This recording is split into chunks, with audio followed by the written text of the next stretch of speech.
Tuesday, October 16th. We are so thankful you chose to listen to the Pat McAfee Show today. We have a good one for you. We got a conversation about everything happening in the world, literally everything. Dan Marino gets talked about in an interesting way. I would like to send my T's and P's to the Marino family prior to this conversation being released. An incredible interview with Dan Patrick, legendary broadcaster Dan Patrick, is right around the corner. He opens up about some things I've never heard before. Yeah. It was an awesome interview. I enjoyed it a lot. It's 20 minutes of deep stuff. It's good. It's Floored me. I didn't see it coming. It really did. Hit home. It really did. It did hit home. And the thing that I hit this weekend was my bookie's bank account. Sure, watching football is fun, but it's more entertaining when you have some action on the games. Guys, you've heard me talking about this for weeks and weeks. And some of you are still on the sidelines. How? Why? What are you doing? Get off the bench. Whether you're an expert or a rookie, you should be betting at my bookie. If you're the kind of guy that likes to bet a little and win a lot, like playing the numbers on roulette, or scratch off, you can create a big parlay. Patty parlay almost hit this weekend. Dallas Cowboys becoming a juggernaut, completely teabagged the whole operation. I was 4 out of 5 for the 16-1, 250 to make $4,000 parlay. And the Dallas Cowboys screwed me. That's neither here nor there. We'll talk about it later. Know that I wasn't happy about it. Parlays are one of my new favorite things, though. Boy, They're beautiful. Boy, for those that are big dreamers, a parlay is the way to go. They are addicting, my friend. They are incredible. Gambling on the games is incredible. For a parlay, you just have to pick 3 teams or 3 bets to hit. And if you hit all 3, you could turn $100 into $600. That's not bad. If you could turn $250 into $4,000 if you do 5, which I was bad. There's so much to bet on: playoff baseball, hockey, primetime fights, and more. Literally everything at MyBookie. But MyBookie is the one bet I know you'll be happy with all year. I recommend these guys because I really trust them. MyBookie has been in business for years. They've got great online reviews, and their mobile site is easy to use. If you're on the sidelines, now is the time to get in the game. Get in the game. MyBookie will still match your first deposit dollar for dollar, but you got to join now because they'll be pulling that offer. Log on to MyBookie right now and double your money using promo code PAT, and you'll get your first deposit matched 100%. That's promo code PAT. You play, you win, you get paid. Big shout out to MyBookie. Also, big thanks to SimpliSafe. Here's why I'm a big fan of SimpliSafe Home Security. SimpliSafe is ready for anything that gets thrown at it. If a storm takes out your power, SimpliSafe is ready. An intruder cuts your phone line? SimpliSafe is ready. Say they destroy your siren? SimpliSafe is ready. Sure, it may be overkill. Simply you don't need to be ready for every worst case scenario, but if you do, SimpliSafe is ready. That was tough, that last one. SimpliSafe could cost an arm and a leg because it is always ready, but it doesn't. Instead, they only charge you what's fair. 24/7 professional security monitoring is just $14.99 a month. There are no contracts and no hidden fees. I recommend SimpliSafe to everyone I know. You have to check it out. Our office has it. My house has it. It's absolutely incredible. $14.99 a month is an incredible deal for comfort and security, and that's what SimpliSafe does. It is so simple to use. It's just an app on your phone. Bing, bang, boom. You see exactly what's going on. Go to simplisafe.com/MCAFEE today. That's simplisafe.com/McAfee to protect your home and family today. Simplisafe.com/McAfee. It's definitely worth it. Another thing that's definitely worth it is having fans like you. I'm so thankful. We're so thankful for all of you. You're the absolute best. And now you're going to get a chance to listen to an incredible conversation with a legend. Hello. Hey, it's Dan Patrick. Oh my God, you're the best. Listen to that voice right there. It is, as soon as you said your name right there, everybody in here you caught everybody's attention with that beautiful voice. I'm going to give you an intro and we'll get right into it, all right? Okay. Thank you so much, Dan. You're welcome. Ladies and gentlemen, joining us via phone is a man that needs no introduction. When his voice hits the airwaves, babies stop crying in hospitals all across the country. His voice is so damn smooth, you've heard him and seen him. He was on SportsCenter for a while. Made that show the #1 show on TV for a long time. He was host of Football Night in America for a while. His daily show on radio gets rave reviews and awards that is simulcast on television. Ladies and gentlemen, the host of the Dan Patrick Show. With he and the Danettes, Dan Patrick. I thought I didn't need any introduction. Well, there might be somebody who lives under a rock that might not have heard Okay. of the great Dan Patrick. Dan, how is life? You're still crushing this whole media game here, 30 years into the game. How is life? How is Dan Patrick? Everything's good. Everything's good. I think people were thought I was on suicide watch after I decided I wasn't going to do Football Night in America. And so I had people checking in on me on Sundays to say, "Are you okay?" And I go, "Yeah, I'm fine. I'm surviving." Being on Football Night in America, I'm actually watching games and fantasy league and having beer. So.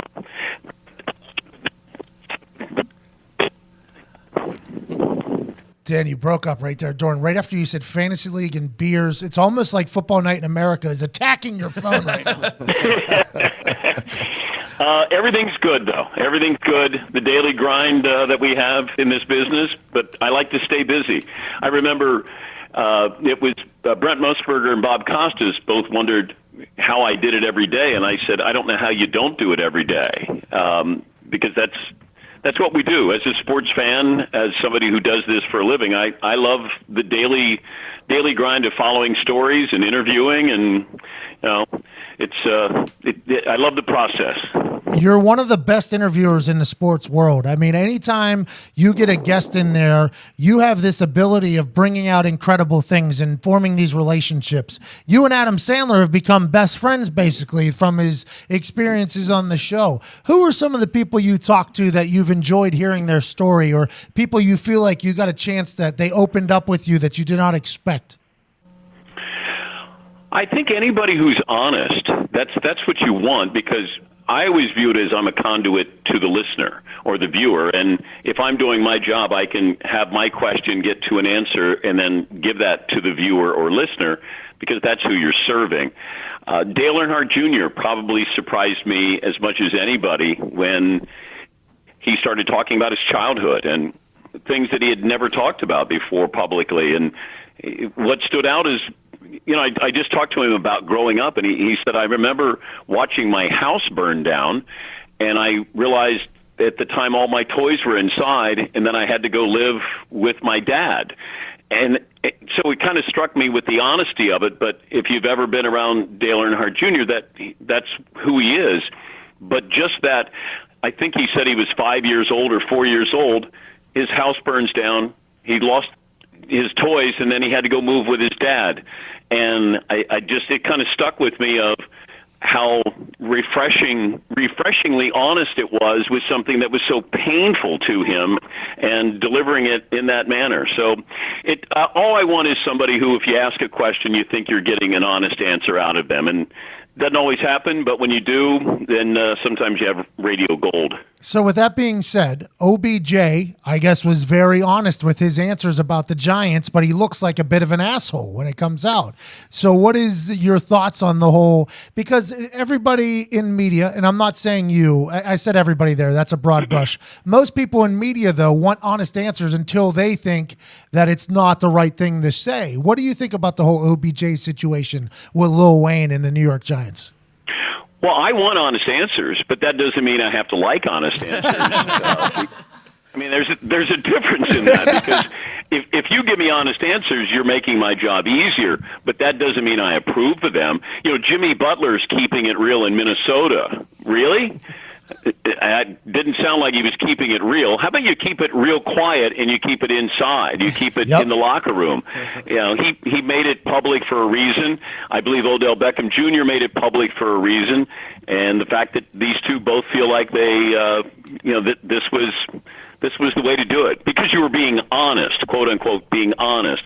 Jalen Ramsey assesses every quarterback in the NFL, and we go, oh, okay, he's being honest. Okay, was he being honest about his own quarterback? And the answer was no. How honest was he being with these other quarterbacks, or why was he so honest about them? We sort of pick and choose when we go, oh boy, I love that, or that's wrong. I love the fact that these guys say stupid things sometimes, but if I'm Minnesota, I don't want Jimmy Butler back. Odell Beckham, you just got your contract, and now you're not sure if you want to be in New York, or now you're not sure about Eli Manning. Toughen up a little bit there. And, with Jalen Ramsey, me. You want to crush other quarterbacks and say guys are overrated, but be honest about Blake Bortles, and then I'll buy into whatever else you say. So I love it. I appreciate it, but I don't always approve of it. Do you have, when you're interviewing people, do you have set questions ready, or do you let the conversation go however it goes? I like to have a starting point, but then I don't want you to – I never want to feel like you know what the next question is. And it does mean that I want to get you. I want you a little uncomfortable, and it's so you don't get into a pattern of, well, I know what this is going to be, and then I'm going to answer this question. And even when somebody comes on the show, I don't like to, how are you? How are you? Good. How are you? When you come on, it's like, I just want to dive in. I want to get right into it, and I want you to sort of forget that you're holding a phone, and then I'm going to get you relaxed there. That's the key. I want you to forget that anybody's listening. I want to take away a little bit of that. And that's why it's really hard when you interview somebody on TV, because you got a camera, you got lights, you got, makeup, you got a tie, all those things. But with radio, that's why I love radio. I'd never want to give up radio. Because I love that intimacy of my voice, your voice, and then let's paint a picture here for the audience. That's the great challenge. That's the fun part. Let's paint a picture here then. Every Super Bowl, you have the best setup in the city. Whenever it was Indianapolis, the Dan Patrick stage at the Victory Field, the Indianapolis Indians place, was absolutely incredible. Are you a part of all the planning of everything that happens with the Dan Patrick show, or are you there to perform and you got other people handling business decisions? Well, it's got my name on it, and I have to have. I want to have input. We're planning our Super Bowl open in a month. We're going to shoot it for Atlanta, and so that's how far out we've been talking about it. We've already been discussing our set in Atlanta. We've been discussing the set in Minneapolis for the Final Four in late March, early April. That's fun to be able to be involved in the process. I'm honored to be involved in the process. But, it ultimately comes down to my comfort level of what it looks like, how I can use that. Because in Indianapolis, as you know, we had a mini racetrack there. Yeah, you have a basketball hoop, golf simulator. We had a keg. Like, there's just things that I like on set when we do it to let people know we're different than any other show, and that's what we pride ourselves in doing. But yeah, I want to be involved in it. I was involved in every step of the way with the build out of the studio, camera angles, the memorabilia that's put up in the show on the walls, all of that stuff. So at times I should let others do it, but it's got my name on it, and I want it to be great. I can tell when the Danettes have messed with something on my desk. If they move something, and then they'll do it just to fuck with me, and I'll go, who moved that? But I do it because I just want them to know I have attention to detail. I want them to have attention to detail as well. But I take a snapshot every day when I leave. I know exactly where things are, but it's my stuff. All this stuff that we have in the studio, my wife wanted me to get it out of the house, so it's all mine. So I know what it is, know where it is, and how it's positioned, and that's another fun part of it, because I don't collect normal memorabilia. Agreed. And that's just not how we think. Hey, let me get an autographed jersey, or let me get that. We wanted the socks of the kid who scored the most points in a basketball game. He played at Grinnell. I think he had 138 points. I said, send me your socks. So he autographed his socks. That's different for us. But that's the fun part of all of this. So you're OCD. You're analytical. Yes. When you left the machine, the mothership, and started doing your own thing, were you nervous? You know what? I think the biggest thing, Pat, and you know this because you make a decision. Everybody wants to know how you could make that decision, why you made that decision. But ultimately, I listened to my wife, and she just said something so simple as I was going to sign a new 5-year deal at ESPN, and I had been there 18 years, so it was just like, why would I leave ESPN? And then I started to think, am I really enjoying it? am I afraid to leave ESPN because people say, why would you leave ESPN, or did you get fired? And that morning, when I'm going up to sign that contract, my wife said, the kids are all going to be grown up and out of the house when you're done with the contract. And I just brushed it off. I just said, well, I'll see them, and my schedule and, all these things. And I got up there, and I sat down with my boss, and he said, all right, what are you going to do? Take it or leave it. I said, and my wife's words came right into my head. And I said, I'm going to leave it. And he said, okay, I'll get Danielle to write up the contract. Wait, what? And I said, so then I said it, so I was like, now you got to sound like you really mean it. I go, yeah, I'm gonna leave it. And I called my wife. I walked outside and I said, hon, I'm coming home. She goes, okay. I said, no, I'm coming home for good. And she goes, okay. I said, hon, I'm gonna leave ESPN. And she goes, okay, we'll sell the house if we have to. Started crying. That's because, awesome. Like, she understood it better than anybody. Like, I don't care what your job is or what money you make. You need to be here every day, because I was working crazy hours, and I have 4 kids, and I just remember driving home, and I got home, I pulled in the driveway, and my youngest, Molly, was 9 at the time, and she came out, and I thought, oh, it's so sweet. She's coming out. She's going to say, Dad, we're glad you're home. And she says, Dad, should I always be honest with you? And I'm thinking, go ahead, honey. Tell me you love me. Tell me you love me. Like, should I always be, like, even if it hurts somebody's feelings? I said, well, you should always be honest with somebody. And she goes, you got a booger in your nose, Dad. And I said, oh, okay. And then she went inside. And so I'm thinking, what the hell is going on? So I walk inside. It's silent. All 4 kids at the dinner table. And then my son goes, are we supposed to be celebrating? And I said, hell yes. And they started banging on the table as loud and started screaming. And it was wonderful until like a month later, when I'm at home by myself with no job and nobody's there, and I'm going, what the hell did I just do? I just make the biggest mistake of my life. But you know what? I did it. I listened to the right person at the right time for the right reasons, and that's the best thing I ever did. So even if I didn't succeed after ESPN, I did succeed because I was listening to the most important person in my life tell me about life, and I was so blind to it because I was a TV star, and I was so oblivious. Holy hell, what a beautiful story right there. So you're sitting at home for a month, stay-at-home dad, unemployed bum with 4 kids, and then the idea is, okay, I'm going to create my own team. I'm going to create the Dan Patrick Show. I talk to people about, what would happen if I leave? Or, I talked to some people in Chicago and a radio guy, Jimmy DeCastro, and, he had reached out before and he said, look, if you ever leave, you let me know.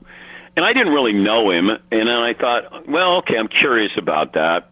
And then I wondered, could I do something that was modeled after Howard Stern, where I could have my guys handpicked be there with me, and they're sort of the studio audience, but they're coworkers, and we could have conversations. Because, as you know, there are times when you just go, I'm just tired of hearing my voice. Yes. I don't have a hot take. I don't have any of that nonsense. But I love having a conversation. And I said, I'll do it if I can do it this way. So we started in my house in the attic. We converted 2 bedrooms, made a radio studio, and the Danettes came every morning. My wife would be there cooking breakfast for my kids. They'd get them off to school. She'd be in a bathrobe. I'd wake up, brush my teeth, go upstairs, and we were just doing the radio show. And it's the best thing I ever did because it brought us so close together that they knew we were in for a fight. Because I left a place that, I was on 300 radio stations, and I was doing SportsCenter, and I had everything that you needed. And then all of a sudden I was an underdog, and we started out with 12 radio stations, but they understood that we're in it together, and whatever rewards we have, I'll share. And so I'm forever indebted to the Danettes because they took a chance. Two of them were at ESPN at the time. And, McLovin worked at Sports Illustrated, and Paulie was working with Tony Stewart on his radio show. And so they had jobs and families. and in some cases kids. But I said, look, I will not fail. And then when we weren't sure about payroll, it got, we were nervous because insurance. I was nervous because we didn't think we were going to make payroll. And I remember I didn't cash my check. I made sure the Danettes cashed their checks. And that's when I said to my wife, I said, I think we're in trouble here. And I'm sitting outside the bar that I would go to, and I called up DirecTV. I didn't even know who to. I just said, can you direct me to somebody in sports? And they directed me to Chris Long. And I said, do you know who I am? He says, yes. I said, would you be interested in buying my radio show and making a simulcast? And he said, yeah. What kind of numbers? And I said, oh, holy shit. Well, sir, I just had a few beers. So I got him numbers, and then he came back and he said, all right, I'll buy it. And he lived up to everything that he said he was going to do. And, we built the studio above the bar that I go to, Paulie and I go to, and he's been great. He was great. He since left the company about a year ago, but everything we ever asked for, he did. And because of that, we're still doing what we're doing. But, there were slim times when I'm in the attic. But, man, it was like a clubhouse. And it was awesome. And I think the Danettes and I really became very close, became really, really good friends instead of just coworkers. Dan, I'll tell you this. I haven't said this publicly much, but you're the blueprint for what I have done, really. My friends and I were doing my show from my basement for a while. Now we have a studio. Now we do this. And you and the Danettes were really the picture of what we were trying to be. And with that being said, if I ever reach half of what Dan Patrick has done, I will be very proud of my post-NFL career. I'm so thankful you joined us, Dan. Thank you so much, man. Well, and you should know those people that are there with you, that their value cannot be overstated and should not be overstated. And so any success that I receive, I try to share it with the Danettes. Even if you mentioned Adam Sandler, I told Sandler, I jokingly said, I can't do this movie with you in Toronto unless the Danettes go. And he goes, Danny, we'll fucking put him in the movie. I said, okay. So then I go back and I say to my boss, I said, well, Sandler will put the Danettes in the movie, and they go, oh, okay. And then so they've been in 3 movies now because Sandler goes, Danny, you gonna use that line again? You can't do it. I said, yeah. And he goes, all right. So he's put them in little roles there, but that's the fun part of it. He's been very generous, and the Danettes appreciate that as well. And once again, if I can do something and they can be along with me, that just makes for better stories on the air. So I wish you well, Pat. We always appreciated your honesty. You were fun. You got it. And not everybody gets it. And I wish you luck in moving this forward. Thank you so much, Dan. I appreciate you. I miss you on Sunday nights. I'm going to be honest. I miss you on Sunday nights. I don't get to catch a simulcast every single day, but I missed you on Sunday nights this season. I think a lot of people did. Tirico does a fine job, but a lot of people love them some Dan Patrick. I'm one of them, and we're so thankful you joined us. Ladies and gentlemen, legend in the game, Dan Patrick. Thank you, guys. Thank you, Dan. Good luck with everything, man. Thank you, guys. All right. That was really good. Yeah. Holy shit. That was real. That was unbelievable. What a story. I was like, oh, that's us. No idea. Okay, so I got to call DirecTV and say, hey, can I talk to the sports? Chris Long there? I was like, fuck, Long left a year ago? God damn it.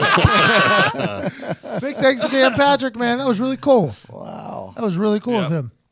That was awesome stories, man. Mm-hmm. I had no idea that he started such humble beginnings from there. I just assumed he moved right into something big. I thought so too. I thought it won ESPN and then he Straight left into it, the did his studio. own Major thing. deal. I thought so too. Turns out not. Wow. By the way, when he was talking about how he interviews people, he wants to get right into it and get them feeling relaxed. They don't feel like they're on the phone. They're in a conversation. I feel like I did that to his motherfucking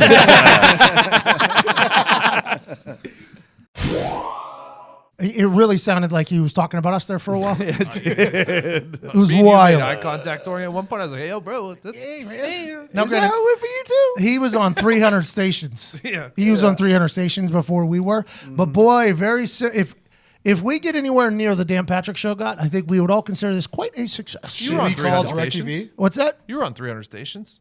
I was on one station. No, the NFL's broadcasted on 300 stations. I With a helmet on, and only I had guest appearances. Yeah. I had guest appearances every once in a while when the offense wouldn't work out that well. But big thanks to Dan Patrick. That was awesome. I'm very thankful. I'm very, very thankful. So good. I've been on his show a couple times calling in and stuff like that. But him coming on this one and opening up was incredible. And I was very thankful. I feel like I got him to open up a bit. Correct. Which is awesome. This conversation you're about to listen to is next level. When I say that you just go ahead and sit down, buckle up, and say goodbye to the rest of your morning, afternoon, or evening, because you're about to go on a mental vacation of hilarity, unlike anything we've done in a long time. I'm very proud of the conversation we whipped out for an hour and 40 minutes, basically. We just started ranting about the world. And I think you're going to enjoy it. Another thing I think you'll enjoy, actually I think you'll love, is the same thing that I love. I love that Dollar Shave Club has everything I need to look, feel, and smell my best. What I love even more is the fact that I never, ever have to go to a store. That's because, one, DSC. You down with DSC? Yeah. DSC delivers everything I need right to my door. And two, they keep me fully stocked on what I use so I don't run out. Nice. Here's how it works. Dollar Shave Club has everything you need to get ready no matter what you're getting ready for. They have you covered from head to toe for your hair, your skin, your face, you name it, they have it. And they have this new program where they automatically keep you stocked up on the products that you use. You determine what you want and when you want it, and it shows up right at your door. From once a month to once every 6 months. That's what I do for their toothpaste. Yeah, obviously. Because you never think about toothpaste until it's almost out. Yeah. And DSC is like, yo, we got you, cuz. It shows up right at the doorstep. They keep you stocked. They keep you feeling great. Everything you need to look, smell, feel, everything. Dollar Shave Club is not just a shave club anymore. It's not. It's a I'll take care of everything you need in the bathroom club. Smart. That'd be too expensive to change the name. Plus, with all the work they've done branding wise, DSC and stuff like that. Bathroom shit club. Every single possible thing you could ever want in your bathroom club. Plus, with their handsome discount, the more you buy, the more you save. And right now, they've got a bunch of starter sets you can try for just $5, like their oral care kit, which has that toothpaste I love. After that, the restock box ships regular size products at regular price. So what are you waiting for? Get your starter set for just $5 right now at dollarshaveclub.com/America. That's dollarshaveclub.com/America. Big shout out to Dollar Shave Club. And big shout out to you, the listeners. I got just one thing to say before we roll into the probably the greatest conversation on the internet right now. I would say we have the greatest conversation recorded on the internet today. I'd say that. I think we can say that. Yeah. I got no issue. What you're about to hear is something that is truly magical. With that being said, it deserves a big moment. As Tony D'Amato said in a classic film, Any Given Sunday. 3 minutes to the biggest battle of our professional lives. All comes down to today. And either we buy Thursday boots from ThursdayBoots.com or we're going to crumble. Inch by inch, play by play. If you find out life's this game of inches, so is football. On this team, we tear ourselves and everyone else around us to pieces for those Thursday boots. We claw with our fingernails for those Thursday boots. Because we know when we wear our Thursday boots, that's going to make the fucking difference between winning and losing. Between living and dying. I'll tell you this. In any fight, it's the guy who's willing to die in his Thursday boots who's going to win that inch. And I know if I'm going to have any life anymore, it's because I'm still willing to fight and die for that inch, because that is what living is. The 6 inches in front of your face and the Thursday boots on your feet. Now, I can't make you do it. You've got to look at the guy next to you, look into his eyes. Now I think you're going to see a guy who will buy those Thursday boots with you. You're going to see a guy who will sacrifice himself for Thursday boots because he knows when it comes down to it, you are going to do the same for him. That's Team Thursday, gentlemen. And either we heal now as a team or we will die as individuals. That's football, guys. That's all it is. Now what are you going to do? Just head on over to ThursdayBoots.com and pick yourself up a pair today. Handcrafted with the highest quality materials and sold at honest prices starting at just $149, including free shipping and returns. A great pair of boots are only a click away because it's Thursday every day, even on any given Sunday. Yeah. Ooh, yeah. Shout out Thursday Boots. All right, let's get to this conversation. Now that you guys are ready to run through a wall for some boots. Red flags and alarms that are going off right now over in that building. Who? Pat McAfee wants to do what? They want to use one of our lotto machines. Oh, for what? Oh, they have a raffle. They want to look for the. Oh, that's all they want, huh? You think all Pat McAfee wants to do is just pull out 20 numbers out of that fucking thing? There's some guy there like, no, he's going to rig it. He's going to rig the machine. He's going to rig the machine. He's going to put something in there. I know it. We should get one of those ping pong girls that shoots them out. Excuse me? Those the little ping pong show, the ones that can spit them out. Oh, you're talking about the Vesuvius Yeah, vagina. yeah. Oh, the old vagina Vesuvius. Why vagina? Not a Oh, terrible number idea. 12. Ooh, a little extra juice on that one. Congratulations with the 11th pick. Her name Bubbles. Her name Bubbles. What's that from? Zach and Mary make porno. Oh, that was filmed in Pittsburgh. Mm-hmm. Was it really? Yeah. I didn't know that. I never watched it, but I know that they filmed it in You Pittsburgh. watched it? A Monroeville. long time ago. It's pretty Very old movie. noticeable but in the movie. Yeah. They're at a Penguins game. They talk about Roethlisberger. Nice. Is it? Yeah. What's the best movie ever filmed in Pittsburgh? Face Batman? Off. Sudden death. Two-Face. Sudden Death. That's the Yep. one. That's what you're thinking of. Bruce Willis had a good one too, where he was a cop on a boat in the river there in great. Pittsburgh. Batman, probably, by the way. I would say Batman Heartbeat. When we were driving by and you were like, that was where Batman, I was like, oh my God, that's history. What's the Tom Cruise one? The Steps. yeah. John. Jack Reacher. Jack Reacher. That was filmed in Pittsburgh? Nice. She's out of my league. They had the taxes that they were giving production companies was very, very, very generous. But it got cool for a little bit. It was like, That's what happened with Atlanta right now. That's where they just shot Infinity War. And I see a whole bunch of other movies are being shot in Atlanta. should be happening in Indianapolis. Should be. Something to think about. Why wouldn't we? We don't like tax revenue here. Well, that's the thing. You don't get much of it. I know. You don't get much of it. But it is like But it brings in extra shit. we don't normally get it anyway. We're getting what 5% more of 100% of something that we normally get 0% of. So why not? Yeah. You know what I mean? I know. That's like what with the agents conversation I've been having. Mm-hmm. You know, they're like, yeah, we take 15%. I'm like, yo, that's a lot of fucking money. And then they're like, let's just assume that money we're getting you though would have never happened without us. And I'm Right. like, oh yeah, so you're taking. I guess taking 85% of something is better than 0% of nothing. I guess you're 100% right good there. logic. That is Yeah. very good logic. They're like, yeah. People used to come at me for in sales because I would give the highest discounts. I'd be like, yeah, well, 40% is better than 0%. I always gave the highest discount. I don't give a fuck. Buy it right now. Yeah, let's go. Give a fuck what You the were a companies say. seller. You were Yeah. a killer out there. You were the wolf of sales. By the way, Warrior. Warrior might be the best movie. That was in Pittsburgh as well? Oh, I love that movie. Pretty movie. What's Warrior? It's got Tom Hardy and He's who's MMA fighter. the Australian His guy? brother in it? I don't know. I can't remember his name. Joel Edgerton. Joel Edgerton. Oh, yep. Nick And Nick Nolte. Nolte. Very Ty good, Schmidt. man. He just starts digging in there. Once Ty starts He's digging so into good. the movie bank in his brain, He's IMDb. he is IMDb. What do you guys think the worst movie filmed in Pittsburgh was? Concussion, probably. Yep, probably. Is that the only reason why you asked that question? To get digs on his side. Wasn't even a setup either. He Is that seriously the only reason why you asked that question? It might have been. That wasn't even I'm not planned. above that. Was straight off the top of the noggin. Concussion was incredible. I Oh, love was it? Yeah. For who? Tell the truth. Not for the NFL, wasn't. I got very scared for a lot of my friends. AQ Shipley, one of them. Very scared for AQ Should be. Shipley. Who played Goodell? Huh? Luke I don't know. Wilson. Refuse to see it. Listen to fucking Ty back there. Damn. He's like the Schwab. You remember that Stump the Schwab? Yes, He's like the Schwab when it comes to movie facts. Why is that? I don't know. I've seen a lot of them, and I just like movies. Worked in Hollywood. Yeah, quote unquote.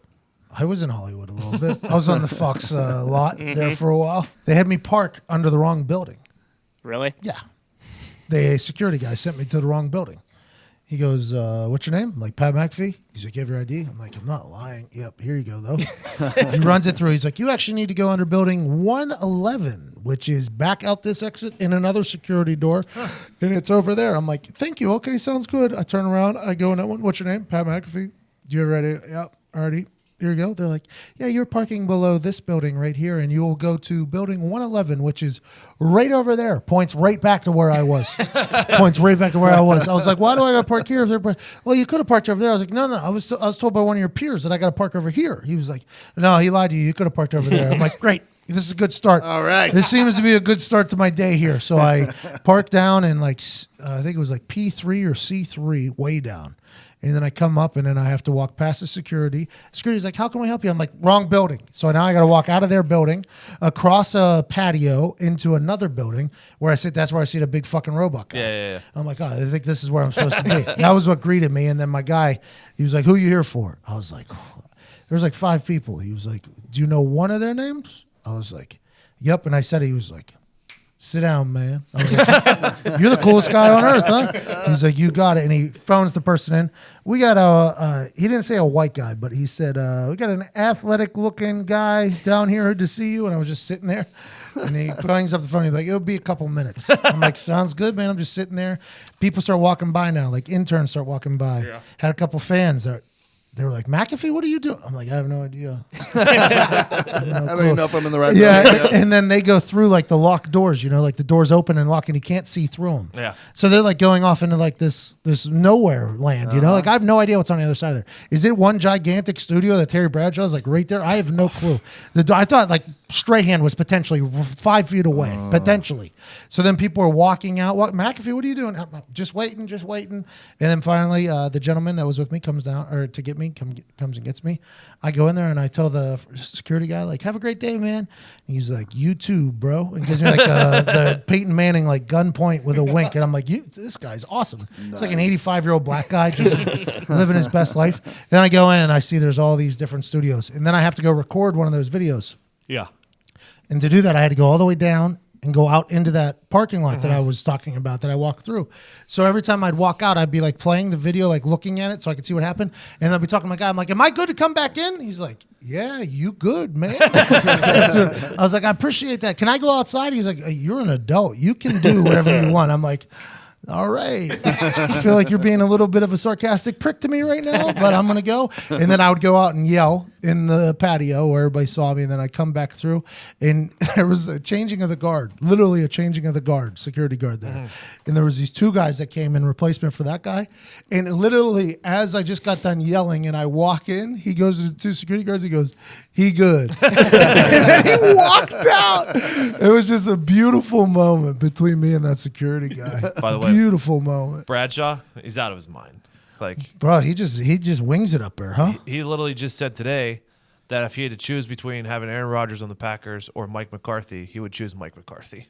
Huh. Why is he saying stuff like that? That man gets paid to talk. Did you see him throwing the other night in New York to Tony Gonzalez when it was wet?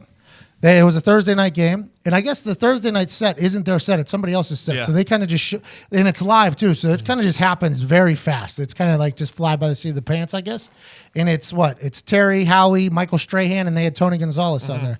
Thursday night in New York, and then they throw to wherever it is, blah blah blah. And it was raining, and it was raining in New York as well. And Terry was explaining to people how he throws in the rain. So they actually put him outside. He was standing outside in the rain. It was pitch black. They had like cameras on him and just show the rain. And Tony Gonzalez was standing in a doorway, like inside the building. Yeah. And Terry Bradshaw was like, yeah, it's just easy. You snip. And the first one, he just snipes the top of the doorway and it just bounces straight down. Bar down. Yeah, and it goes to Bardowski. And then he threw like 3 more that were completions. But I was just like, Terry Bradshaw is the man. He's got no rules. He's the Charles Barkley of the NFL. Really He's the Charles Barkley of the NFL. And I just die laughing at him. I die laughing. Was he? You're the sports historian there, Ty. Was he like the first like uncharacteristically big, strong quarterback like of his Terry era? Bradshaw? Yeah, that's what I remember of him. Just kind of being a badass. He was a big dude. I think Kenny Stabler is probably up there too. Yeah, couldn't even guess who the fuck a Kenny Stabler was. Raiders. Couldn't even right there. If I was to guess what a Kenny Stabler was, I would have said an announcer. That sounds like an announcer to me, Kenny Stabler. But Terry Bradshaw was a big man. Yeah, he was a big, tough dude. I hated the way he threw football. Yeah, on the point. Yeah, because like my dad, right, was a fan of like Terry Bradshaw. And I feel like one of my first times being taught how to throw a football, it was how Terry Bradshaw throws a football on the point. and I could never get the fucking thing to spiral, and it almost turned me away from throwing footballs. I don't know how Terry Bradshaw grabs the point because his hands are so big. I guess. Probably, yeah. Massive hands. Massive hand. And then my dad went to high school with Dan Marino, who quickest release. Correct. Yeah. So now I'm learning how to throw the ball with no spiral and get it out. It's like, I don't know if this is for me. I don't know Is if that how this he taught you? You'd be like, oh, Dan Marino taught me this. No, so Dan Marino and his dad used to be in the park in Oakland, I guess. My dad grew up in Oakland as well, and then he went to Forest Hills. They both went to Central Catholic, graduated the same year. They were not friends. His dad used to take him into the park and like beat him if the ball was like, it was like The good old days. It was a trained With pole thing noodles? to get. I don't know. I think John Gruden used to use the same thing Dan Marino's dad was using until the PC culture caught up to him. And he started using Switch. Yeah, he used to use it. So get out. But Dan Marino, that quick release got him. I mean, into the Hall of Fame probably. Yeah. Never won a Super Bowl, which is wild. Damn shame. Damn shame for him. Damn shame. I feel like he did pretty good with the ladies. Dan? Dan. Oh, yeah. Pretty smooth, dude. Dan had a good time back in the day. Oh, cocaine Dan? Oh, what? Snow White. What? What? I feel like you guys are saying slander that we're not allowed to say. It's public knowledge. I heard Dan Marino loved cocaine. I mean, fucking star quarterback in Miami. He was, all the odds were stacked against Oh him. He had my to. God! When cocaine was going, Oh, Yeah, I mean, like, I don't think it's a matter of who didn't, who is famous. You know? He had so many connections directly to Pablo. I bet. Oh, yeah. He probably Because- knew Pablo. I bet you he hung out with him. I bet you at one point, somebody needs to ask Dan Marino if he ever met Pablo Escobar. Nobody ever talks to He him had a about suite. that. He come right out of his tunnel, right into his own box. Nobody ever talks about that to Dan Marino, right? It's No. tough to have a reputation as like a partying quarterback in college and then get drafted and go to Miami of all places in the 80s. Bro, he had to have met Pablo Escobar. Yeah, they're best friends. Guaranteed. Pablo, here's a story of because every Cocaine Cowboys they talk about. We had football players, we had actresses, we had everybody. Who was the football? They said the star football players in Miami, Dan Marino.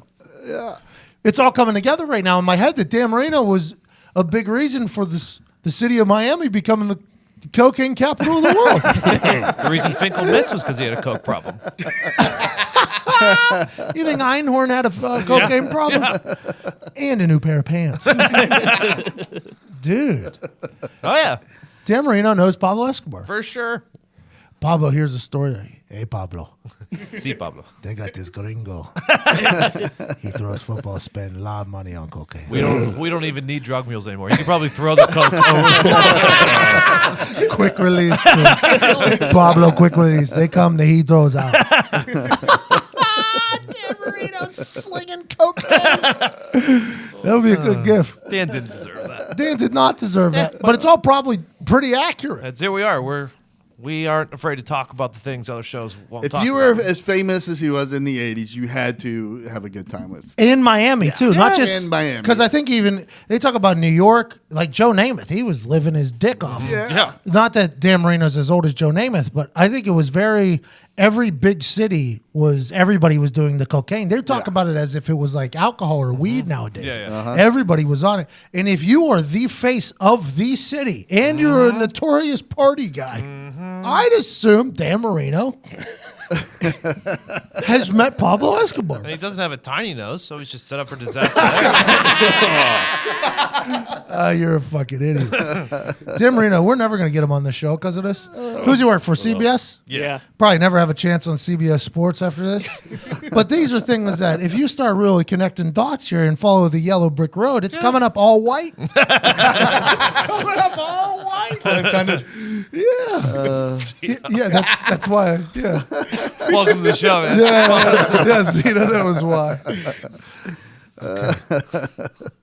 All right, so that conversation right there will be the post-show conversation. Just a little. The OT. The OT there. That's hilarious. I think it's true though. Yeah, It's got to be. He had to hung out with everybody. we didn't make up the name He was Cocaine the Dan. king of Miami. Yeah. You didn't make that name up? No, that's known. Yeah. That's Snow White. Like, people used to call him Snow White. Yeah. In People college. called Dan In Marino college. Cocaine Dan, and he's on TV. yeah, dude. And I say fuck a couple times, and I can't get him. That was a different era. Yeah. Oh, of course. Yeah, It was of course. acceptable. It was acceptable back in the day to just do a bunch of This cocaine. guy's just snorting gasoline and bleach. These are how hypocrites work. Todd used to grow up drinking in fields. Then he became a cop. Shut everything down. No fun for anyone else. Lawrence Taylor, they lay him on all the time. Oh, yeah. I mean, you had refrigerator, William Perry, refrigerator, and Lawrence Taylor was the Coke machine. So they had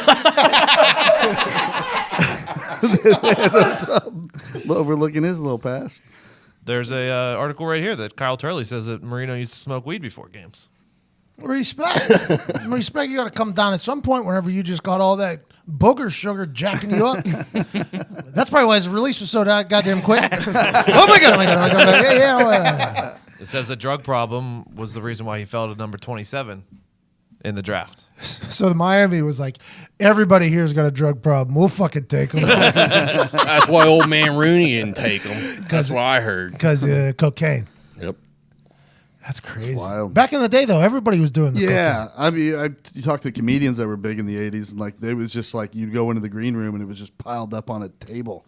It used to be that acceptable, which is insane to me. It used to be that like, yeah, this is what you do. Because all those documentaries you watch about the cocaine documentaries, they're all just like, yeah, everybody was doing it. It was just a very normal thing. People used to smoke on airplanes. Literally right here in 1992, Chuck Noll admitted to not drafting Marino because of the cocaine rumors. That's crazy. What? So they sent him to Miami? That Miami head coach and GM. So what's everybody saying about him? He does what? Cocaine. It's not that bad, right? So do I. He's already one of the guys. He's already one of the guys. He's already ahead of the game. He's So already he got a already- good tolerance he can handle. He it, already sir. gets the Miami culture. His guy has already got the Miami. Yeah, we'll fucking get him for sure. Give him a call. With the 27th pick, we got Cocaine Dan coming out. That's insane. Oh shit. Dan Marino's legacy is an awesome one because I think he does a lot of really good stuff Well, you too. think they wore those all white uniforms all the time? Made him feel at home. It was like the kids doing the haka dance in front of the LSU game. That's beautiful. Good for Dan, man. Proud of him. I would love to get an interview with him. Yeah, I love when he's on TV. I would love to get an interview with Dan Marino. Do you ask him that? Yes, for sure. How long? I lead to just like I did with what was Schefter. Yeah. What's your most memorable break? Like, we want to hear about Pierre-Paul. Yeah. You know. So I actually said to him, like, just tell me about the fucking Jason Pierre-Paul thing. I actually said that mid-answer, and I would do the same thing to Dan Marino. I think I would ask. I'd be like, okay, so Miami. I've seen a lot of documentaries. Cocaine Cowboys, one of them. Also, The Black Widow. I watched hers. Cocaine Cowboys 2. I've seen Narcos. I've seen a lot. Everything. Now, Dan, I might be wrong here after all my years and years of study here. But it seems as if all the nose candy, the white girl, the Lindsay Lohan, the booger sugar, the never-ending supply of energy and not being able to feel your face came right through Miami right when you were there. Did you know anything about that? And then I would hear his answer. He'd probably lie. He'd be like, yeah, it was all around. There's a lot of stuff going on all around me. Obviously, it's hard to stay focused on football in Miami with that going. Yeah, but Dan, what I want to know is, when in all your years of cocaine use, did you ever meet Pablo Escobar? Because I feel you were a pretty hot commodity in the cocaine business. And then he'd probably walk out. He'd probably walk out and leave. Fuck it. Or he just goes, oh, yeah, me and Pop? Oh, we sang all the time. Oh, you're talking about Poppy. Yeah. And then you got to ask him about not taking that percentage of Ace Ventura. Yeah, for sure. bro. These Dan Marino memories and legacies are just legendary here. The greatest quarterback to never win a Super Bowl. That's what people call him, right? Greatest quarterback to never win a Super Bowl. Now we're just learning that. I just learned today that people call him Cocaine Dan. Just learning that. And then the Ace Ventura, you can either take 30 grand or a percentage of the movie. Give me the money. This movie's going to suck. The movie still plays on TBS today. He would still be getting a paycheck today from it. Give me the Imagine how much money. I got cocaine to he pick bought. something up later. Daniel. Pablo, I just got 30 grand. Yeah, I was tied up in a bay there. I said, hey, Ace, look at her butt. You got any more of that gum, Ace? That's what I said. Yeah, now we got the best night. $30,000 worth of coke. Daniel Constantine Marino. Love it. You got any more of that gum, Ace? That's why I said. I sat in a car. I said, do you have any more of that gum? I got tied up near the docks. And then we're off and running. I win the Super Bowl. That's probably the craziest part of the whole movie. Now we got 30 grand. Let's do whatever the fuck we need to do. I bet you Jim Carrey's probably there when he spent the 30 grand. Probably. This is unbelievable. We're really putting things together here. What a life this guy's lived. Man, Dan Marino has lived an awesome life. he has. He was also in Bad Boys. What?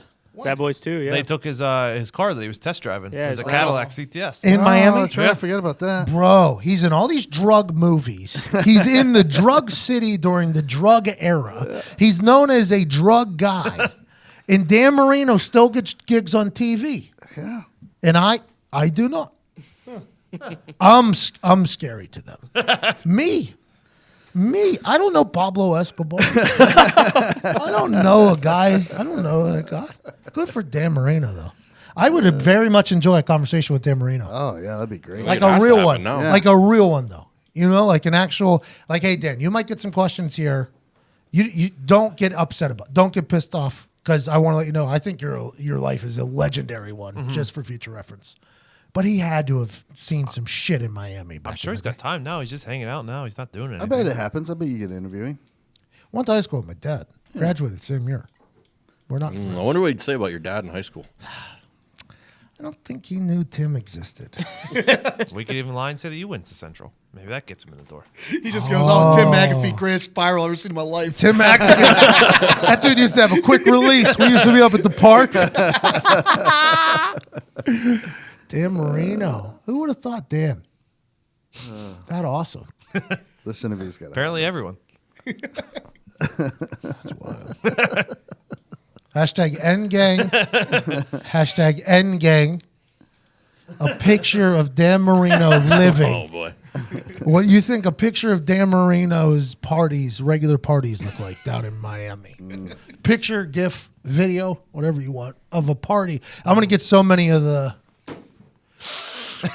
What is that? The vacuum one? No, the guy when he's sitting at the head of the table and there's a bunch of cocaine. Scarface. Scarface. Yeah, there's going to be a lot of that, I assume. Yeah, there will be.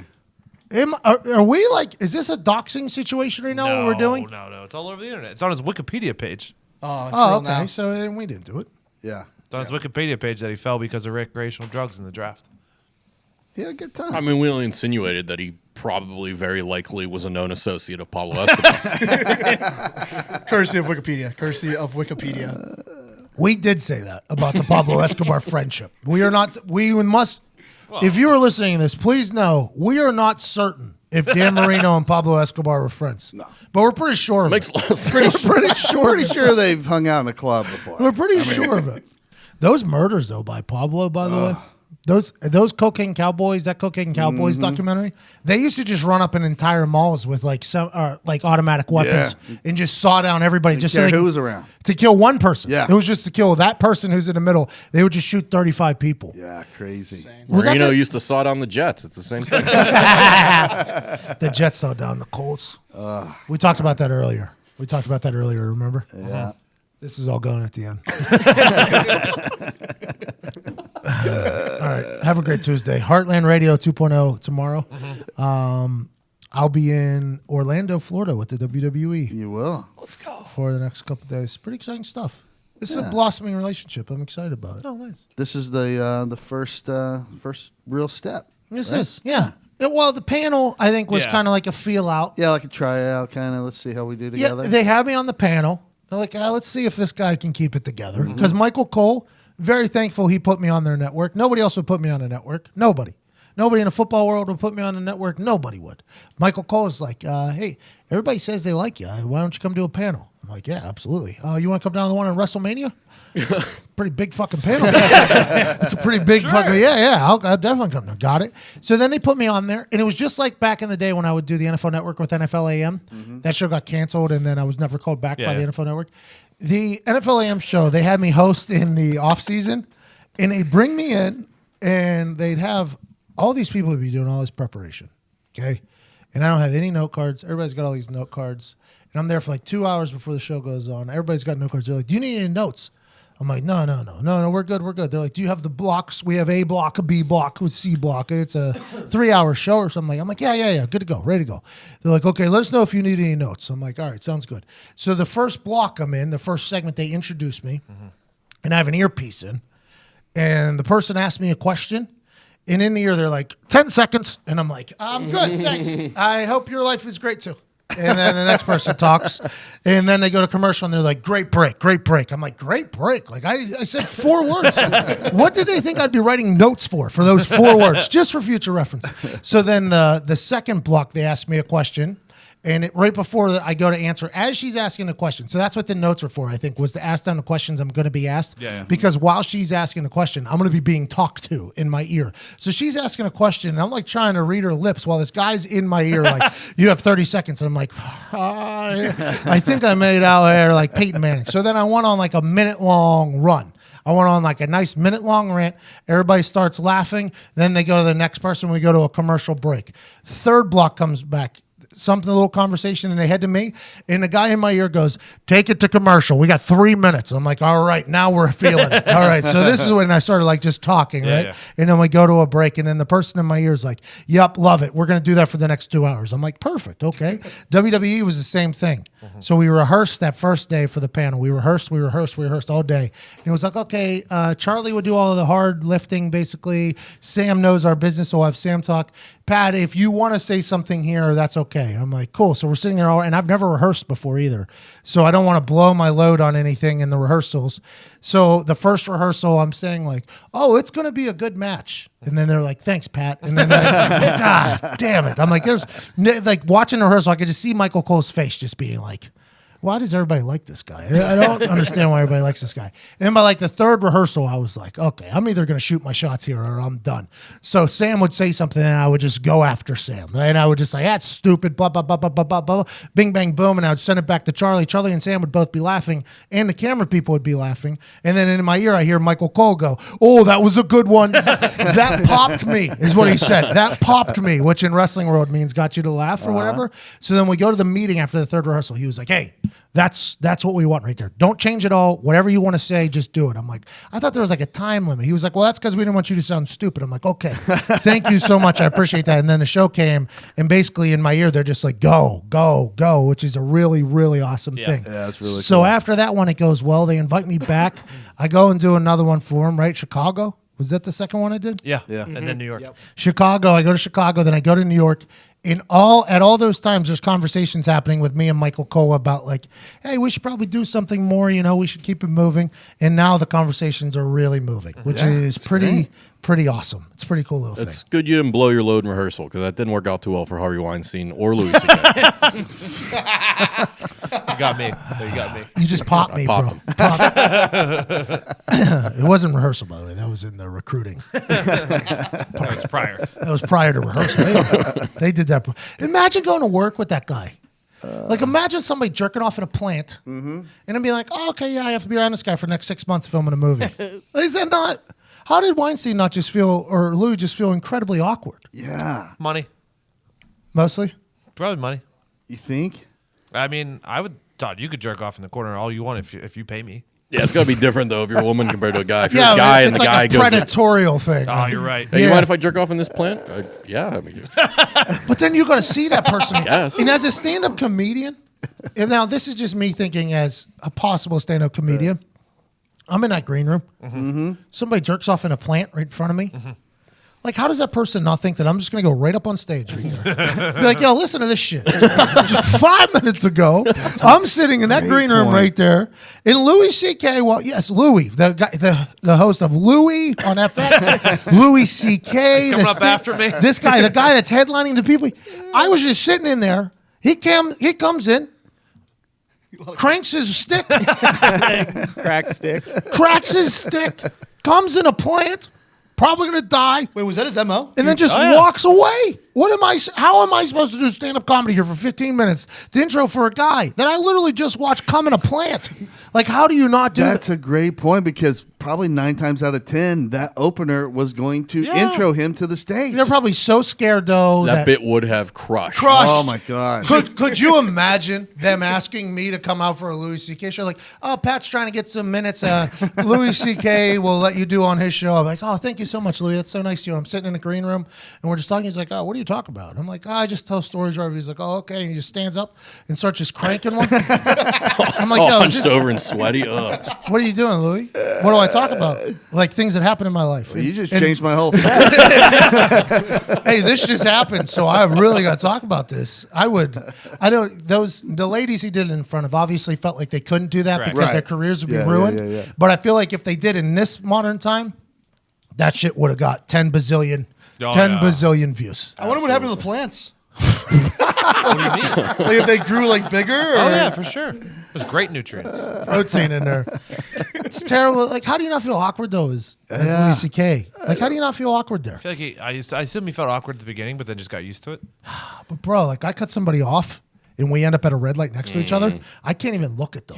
I can't even, this guy's beating his dick in front of people and then walking right in front of him again like nothing even happened. I don't know how you do that. I wish I could just press it down. Just press it down, I guess. There's a level of scumbag there that's not reachable to a common person. Yeah, I can't relate to it. I would like if a girl comedian walked in and I was changing a shirt in the middle of that, I would feel awkward for the rest of the night. Yeah. I don't know if you.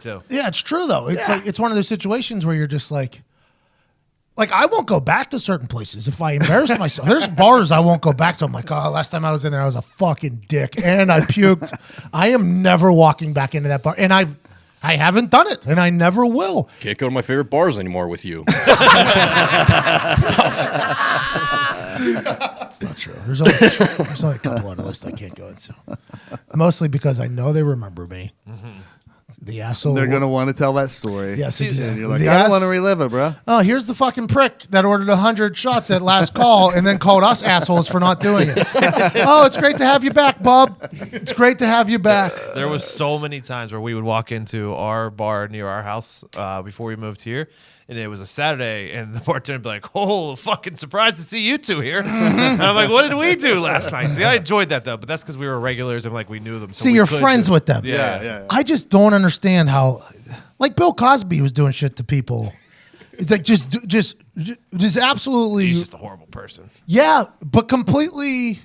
Doing all that shit and then going about giggling about Jello pops. Yeah. That's where you got to have some psychopath. That's what I'm saying. Yeah, where you don't feel that kind of emotion. How do they bury that? Guilt. How do you not feel bad and uncomfortable? And I feel bad for other people. Like the thought of Louis C.K. being in front of those people he was doing, I feel almost too uncomfortable to even think about it. Like, oh, that has to be such. I'll watch it because I like trash TV, but it's like, oh, that's an awkward situation. That's some fucking criminal mind shit. I assume if they weren't comedians, they would have been serial killers. Seriously. How do you do it though? I don't. Oh, hi. I'll leave. Yeah. The last time you saw me, I was doing that thing with that plant.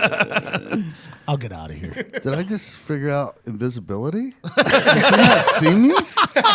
Well, like Louis one thing because he was kind of dark in his humor, right? But like Bill Cosby was clean, right? Yeah, like Mr. Clean, yeah.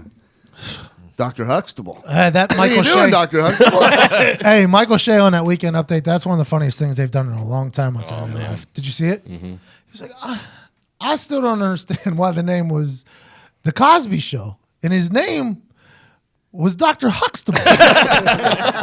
And then they cut back to Colin Jost, and then he come back to Michael Shea. He's like, you got Seinfeld after Seinfeld, Kramer after Kramer, or Frasier after Frasier. He said, but Cosby Show, Huxtable. And then they went back to Colin Jost, and I was like, whoa, hysterical. Never even thought of that. I didn't either. Yeah, That's great. it was a very, very, I was dying laughing. Michael Shea, that guy.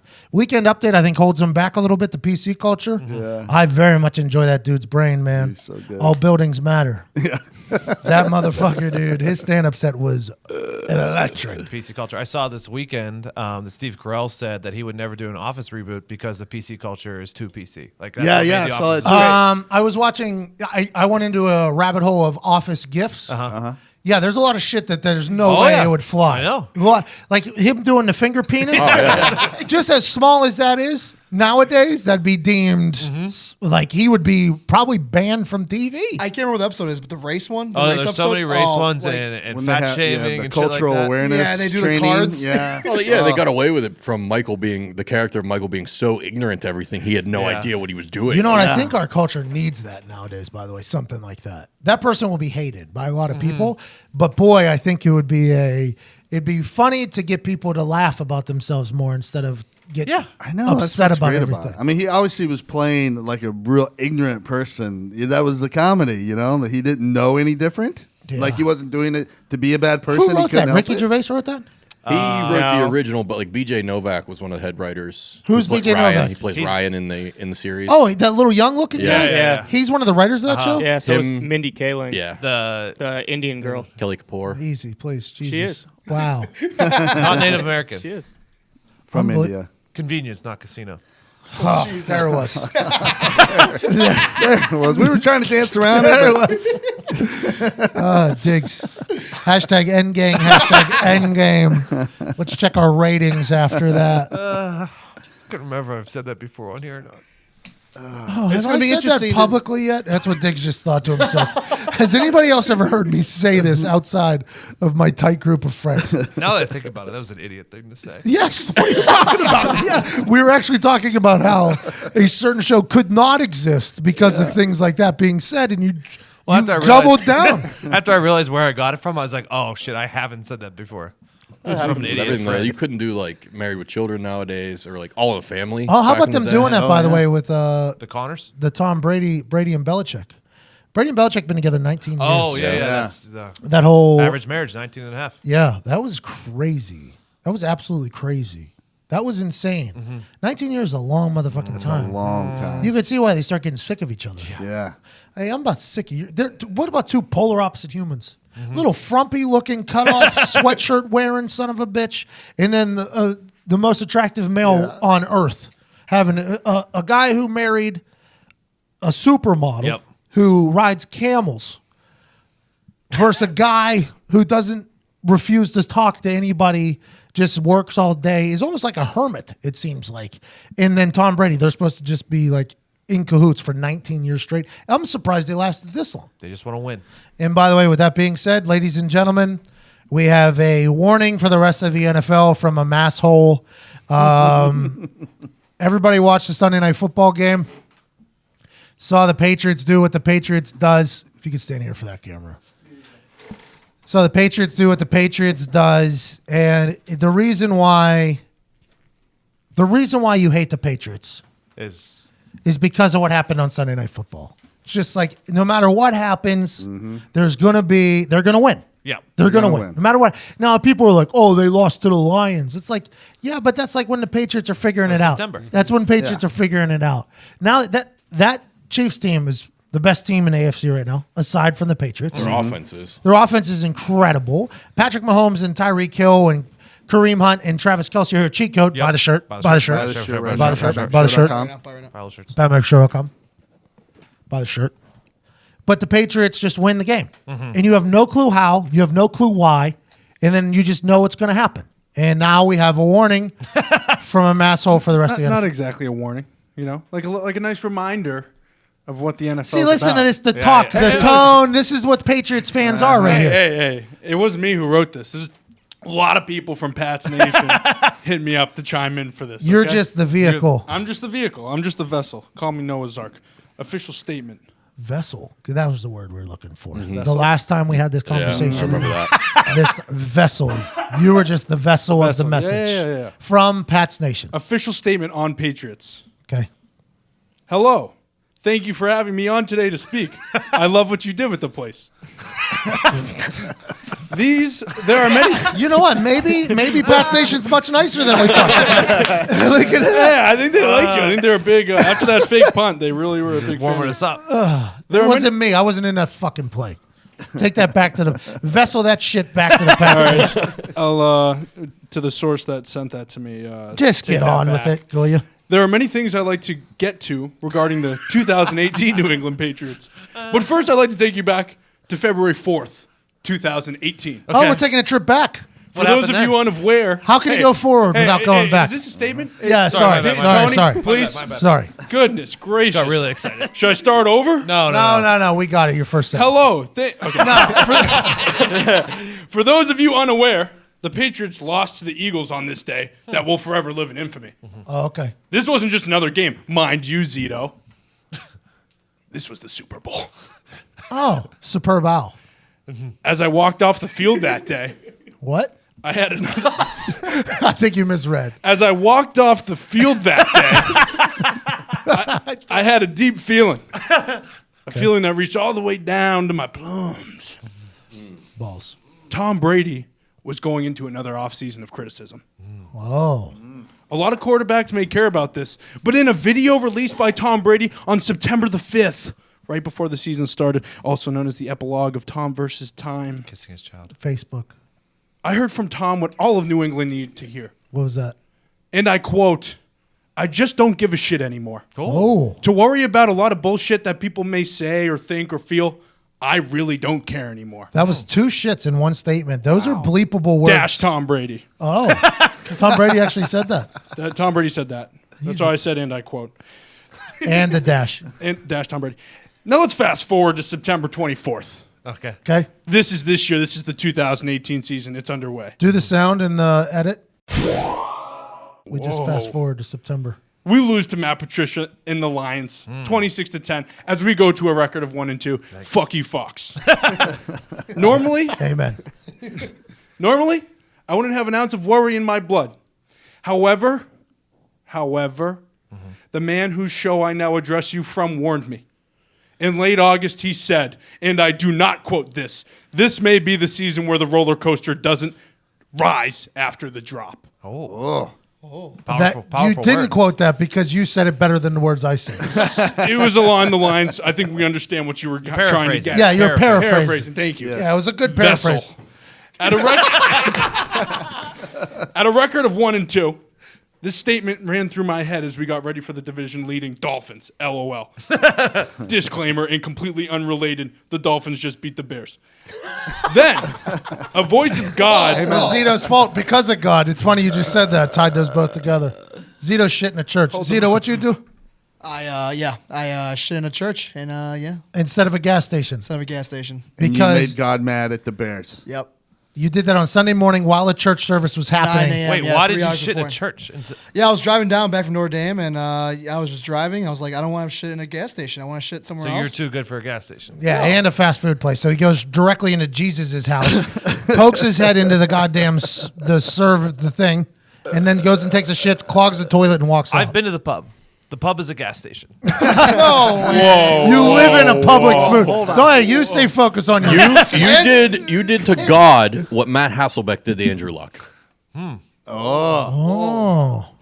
I like that. You did. That's You not did true. it. I don't get that reference. When Matt Hasselbeck shit his brains out in Andrew Luck's toilet. Yep. Oh, yes. That is what you did to Yes. God. That's a callback. It's a big callback. Couple week callback. That was pretty good. Anyways, the Bears did lose to the Dolphins. Disclaimer, yes. Then, a voice of God played over that of the man on my left. Bullshit that people may say, I really just don't care anymore. And I quote, that's from Brady still.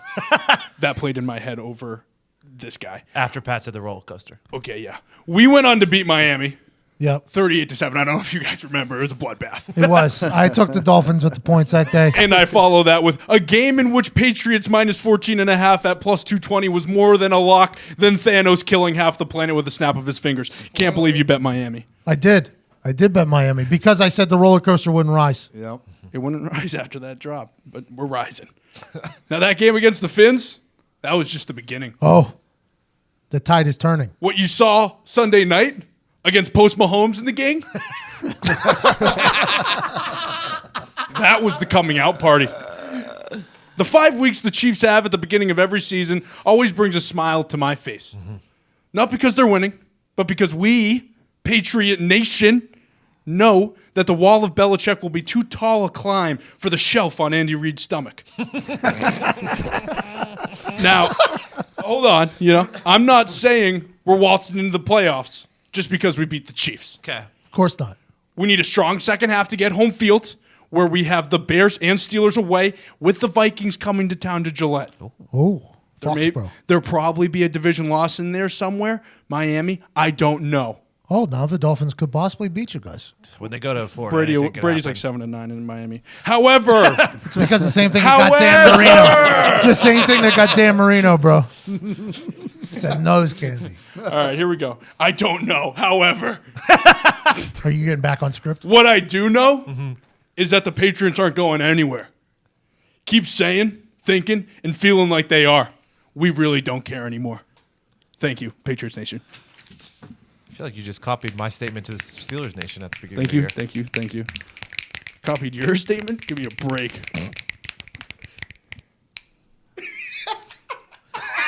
All right, see you guys later. The whole room was just awkwardly staring at Connor. Fine with me. Patriots feel good, huh? I mean, it's just it's every year this happens, and then we start the year off slow, and everyone talks shit, and then we go back to the Super Bowl. Dude, it was crazy because you're watching that game. You see Tyreek Hill score that touchdown, and everybody knew. It's like even the Chiefs knew. It's like, yeah, we know we've seen this song and dance 4,000 times. Tom Brady's about to just walk him right down the field, and Gostkowski's going to kick a game winner. And what was it, like a 28-yarder or something like that? Yeah, it was close. It was very close. Gronk was tackled inside the 10, which would have been a great cover for me. But yeah, good teams win, great teams I don't cover. give a shit because my team's already a lock for the first pick in the 2019 draft. Yeah. But with the addition of Gordon, things are fucking scary. It's not fair that the big brains up there get to utilize Gordon, because even if they're not giving him the ball, they can scheme so that a safety has to keep an eye on him. Yes. It's just the big brains in New England. It's unbelievable. Hasn't dropped a pass in practice, apparently. Josh Gordon. Brady's been so impressed with him. He bobbled Brady one. put and out he an was IG stunned. post about him. Yeah, Just attack. Well, that's to motivate, right? That's to motivate him. That's good leadership, by the way. That's very good leadership. Lockers right next to each Hey, other. we need you, cuss. Well, it's like saying, hey, man, there's probably a lot of distractions right now, but we're on a mission here. This ain't no fuck around time. We're on a mission here. Keep it going. And if Josh Gordon, wide receivers, like attention, good way to give him attention in 2018, social media attention. Correct. That's great leadership there by Tom Brady. Wait, how do you get a locker next to Tom Brady? They always throw him right They there. were smart. They move the guy. I think Slater was there or something. Move Slater. He's fine. He's a moving captain. Josh. Yeah. Hey, Slater's one of those guys. He can be anywhere in the locker room. He still has a presence. Yeah. You know? You throw in Josh Gordon. You need him next to Brady. Marijuana just got legal in Massachusetts. You can't have Gordon without a father on that team. I'm serious. Tom Brady's the father. Yes, yeah. Tom versus time versus kid. Belichick's the chief. You think he kisses Josh Gordon on the lips too? Only on Tuesdays. The off day? Yeah, a little off day. How you doing? You want to go see Littlefoot? Let's do it. Smallfoot. Smallfoot, my bad. Great movie, by the way. People should go see it. You'll get it. I'll tell you, spoiler.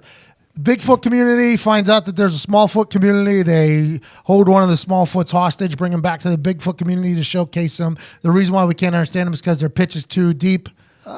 Humans' pitch is too high, so they can't understand us. So whenever his name was Percy in the movie, James Corden thinks that the Bigfoot's yelling at him, but really he just can't understand him. So then they start using hand signals with each other. Boom, bang, boom. He's Smallfoot. He's got a little foot in the Bigfoot community. Happens. Then they all come together. I left before the ending, but I get it. Yeah, you get it. You get it. Sign language. Genius idea. Shirt available. for a You get movie. it. Genius idea. Yeah. You get it. Shirt available. PatMcAfee.com. Hashtag Endgang, hashtag Endgame. I would like a GIF or a picture of every single member of Pat's Nation whenever they find out that the Patriots are done.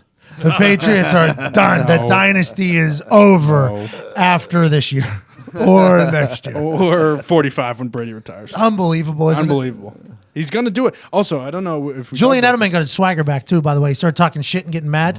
The first couple games back, I think first game back was almost like a welcome back party. We're happy, blah blah blah. And then Julian Edelman got his shit back last night. Almost got his glove ripped off and had to put it up back on just to make the touchdown catch. Incredible. While he's running.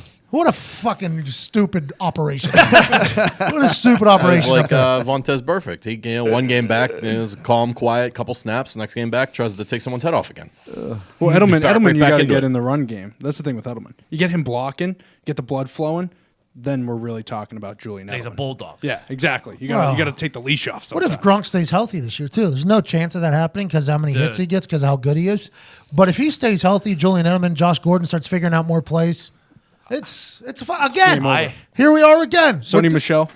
Oh yeah, they finally have Bro. a fucking run Coming game. alive, Bro, dude. Lazy Eye Hall of Fame, Cuzzy. Yep. 110 yards or something like that. 2 touchdowns. And they Back-to-back got games over and they 100, got yeah. what's his face too back there. James White Yes, I leads the didn't- team in receptions and reception touchdowns. I did a Hold nice the little phone. LOL yesterday when fucking Tom had to yell at Gronk to stand up.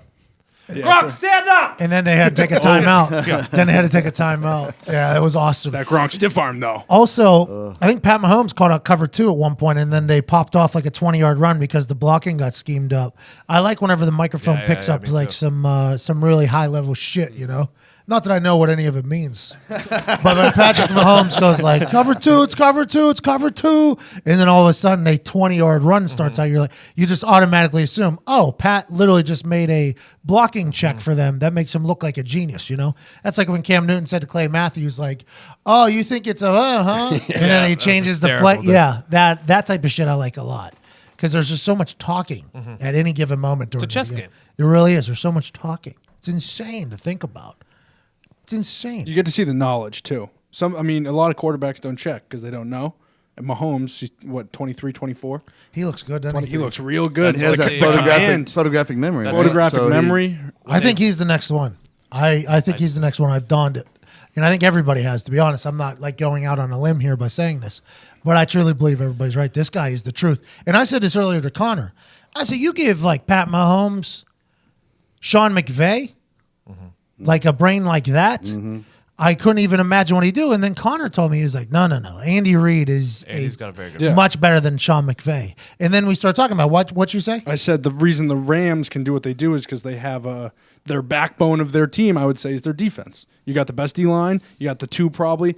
I won't say the best cornerback duo. But great corners. But great corners. Mark Barron in the middle. He's a vet. Joyner out back. He's a Peter's vet. actually been getting fucking toasted lately, which is weird. I think he's hurt. Collinsworth he kept was hurt, saying yeah. over and over that once, like, he hasn't even figured out yet that he should be using his legs more. Like, he should Yeah. be running more. What is he purposely, like, is Reed told him just to beat it into his head, you're going to be a pocket passer, think pocket he's- passer, pocket Bro, passer? that's every quarterback.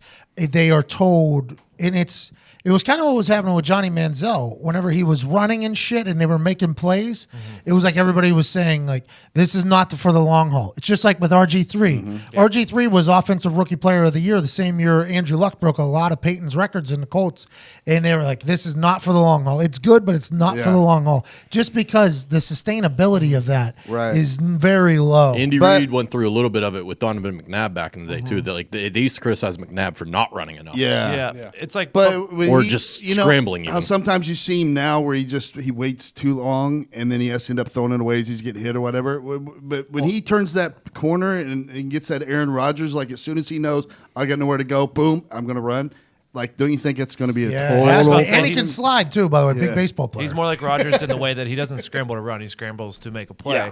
and he hangs in the pack or in the pocket too because he knows his arm's so fucking strong that he has. By the way, very, very smart if you're Patrick Mahomes and you could throw the ball 82 yards, he said 85 yards, and you got a guy named Tyreek Hill who can outrun everybody. If you just extend the play long enough and you get out there, you can just hold my dick that thing all the way to Tyreek Hill down.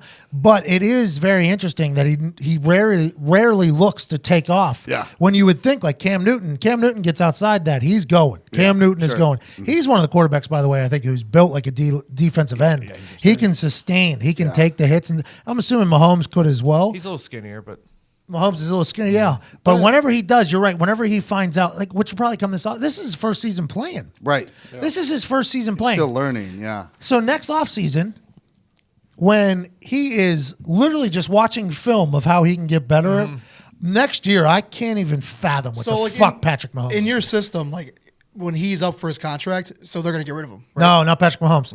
In my system, in my idea of building the team instead of the quarterback, if you're a top 5 quarterback, which I think Patrick Mahomes will be, you have to keep that guy in the building. If you're that next level, that next tier, that is, let's say, not top 5 players of all time. Like right now, we go top 5 players of all time playing quarterback in the NFL right now. We can name them off, right? We can go Aaron, Brady. Drew, Brady, Phillip Rivers, maybe. You can even put him in there because he's won a lot of games. I put Big Ben. I put Ben over Ben Phillip. Roethlisberger. Like, you can name Yeah. like the 5, 6. If you're going to be the top 5 or 6 quarterback, You don't ever let them go. you don't let them go. But if you're anywhere below 7 or 8, maybe we'll say, if you're in the lower 3/4 of the league, like, I think you're not going to, I don't think you pay those guys. I don't think you pay those guys 20-some million because the deficit it's taking on the rest of your team. Like, let's say an Daltons. Andy Dalton. Yeah. Yeah. Russell Wilson, Matt Ryan. Andy Yeah. Dalton, Matt Stafford, Matt Ryan. These guys, very, very, very, very, very good quarterbacks. Very good quarterbacks. But I don't think Joe Flacco. I don't think they should be making 20-some million, taking up. You got a quarter of your salary cap going right into this person, and then they wonder why Russell Wilson can't win. It's because, well, he can't afford anybody. He can't, and I think that is where the tide will turn. You will have to be able to depict a guy from being a once in a generation player to just a B tier player. I think Pat Mahomes is a once in a generation player. I think he's got it, whatever it is. I think Pat Mahomes has. You brought up Cam Newton. There's another guy, by the way. I think you pay him Have pretty you good. paid attention when watching his games? You know how when a quarterback goes to throw a fucking deep ball, like over 40 yards, their front shoulder comes up, like you could tell when it's going to go. Yeah. He throws that for every single fucking ball, and it's the most. It weird, drives isn't me it? insane watching. Like, I'll be like, "Oh fuck, he's going deep," and it's like a 6-yard hitch. I'm like, "What the fuck is going on?" I was at Fox Sports last week, name drop, in Los Angeles. You ever heard of it, Connor? LA, wow. Los A Angeles. lot of stars over there. Yeah, there's an entire road of them. So there was a play, though, Carolina. It was the Carolina Giants game. Mm-hmm. He threw, it seemed to be just like an out, a quick Mm-hmm. out. And it looked like it slipped out of his hand because of how weird his release is. And the people in the room that I was in were like, did that slip out of his hand and go that? And they even did like a replay. And it was like, no, that's just literally how he throws. I didn't notice it until this year, though. And it drives me insane. When But I he watch can it. fucking huck it. Oh, though. yeah. It's Yeah. like Phillip Rivers throws weird. I think Cam Newton has a weird delivery. I think he does, but he can sling the fucking. No one's weirder than Phillip Rivers. He's I an don't know how irreplaceable guy, though, Cam Newton, by the Yeah. way, when he's on your team. He does a lot. He can do a lot. That team's, I thought they'd be a lot better than they are, Carolina Panthers. He's got no one to throw to. He's got Torrey Smith, who's old.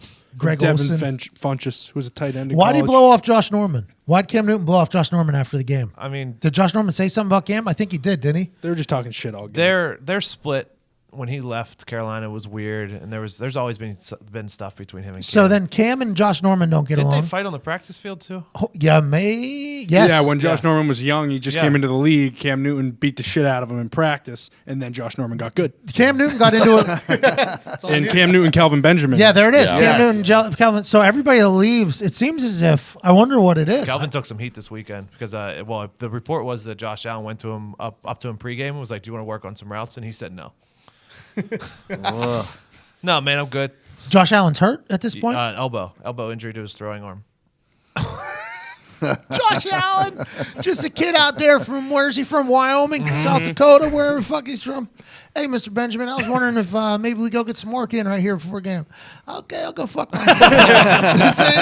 this ain't Wyoming anymore. Buffalo Bills. The Patriots fans have such a hilarious. You guys have such a hilarious conference. I was thinking about this right before. I don't think the Rams get enough shit for their conference being terrible. Well, because it wasn't always like a few years ago. Also, it the was like- Rams were terrible 2 years yes. ago. Yeah. The Rams were absolutely dog like shit 2 Niners years and ago. Seahawks were really good a few years ago. Yeah, because whenever the Rams were dog shit, the Seahawks were the Legion of Boom. Yep. That was when they were the Legion of Boom. The NFC Championship was for 2 years in a row with Seattle and 49ers. And the Cardinals had a couple good years in there too. They went 11-5 a couple years ago. The Niners are dog shit. They played last night against the Packers. Oh, yeah. Last night. The show comes last out night. tomorrow. Yeah, that's right. Last night they played against the Packers. Big thanks to Aaron Rodgers for winning that. I bet that money line. Huge risk, minus 4,000 some maybe if you lose that there. Big thanks to Aaron Rodgers making it happen against the Niners. They were 10-point favorites over the Niners. Diggs, did you bet on the game? I did not actually because I won so much last week on Monday Night Football.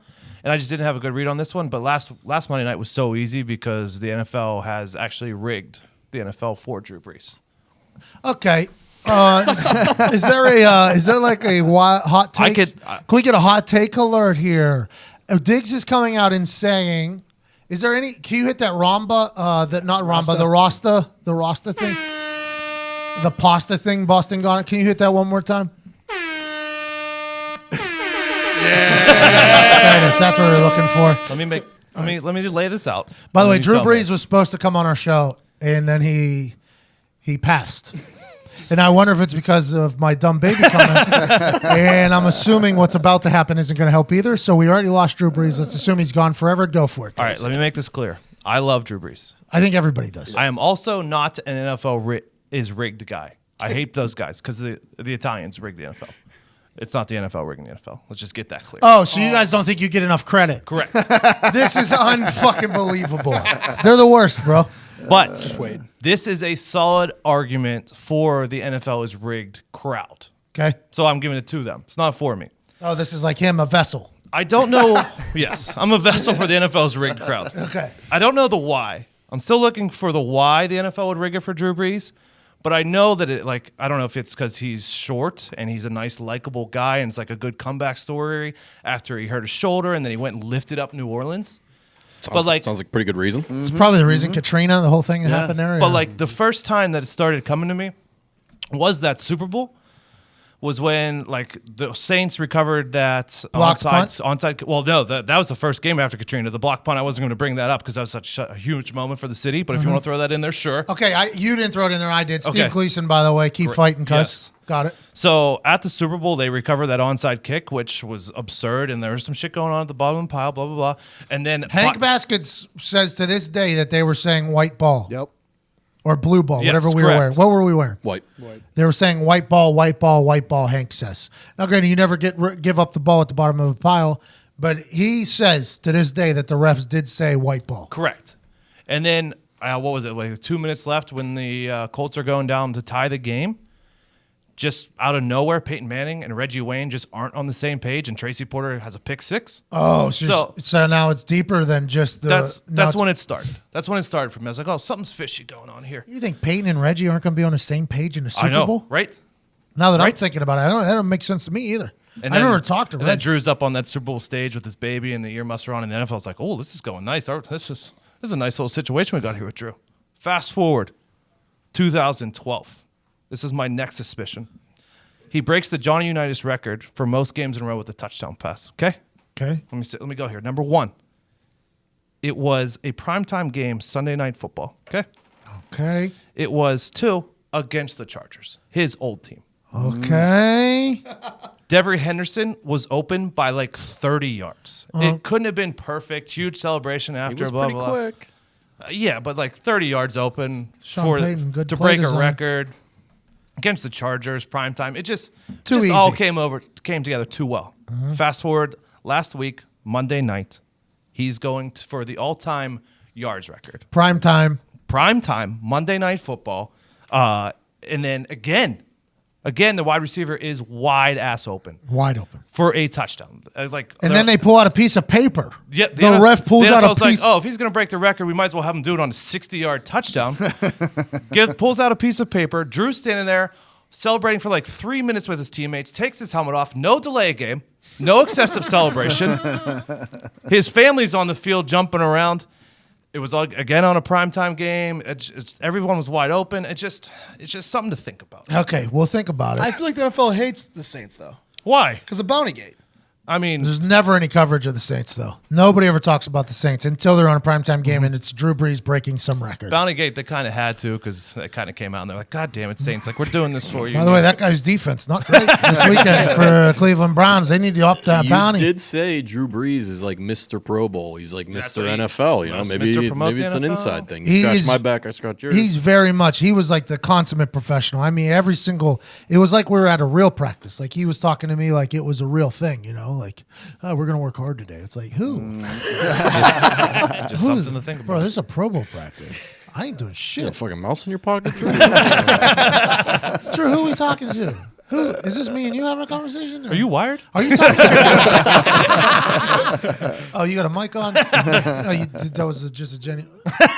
Oh, good for you, Drew. You're probably a great leader. Yeah, not me though. I'm gonna go ahead and sit over here, man. Yeah, we just got beat by the Patriots by 50. And there's this whole Deflategate thing happening. I might be in a Super Bowl, to be honest, next weekend, Drew. I gotta kind of get out of here.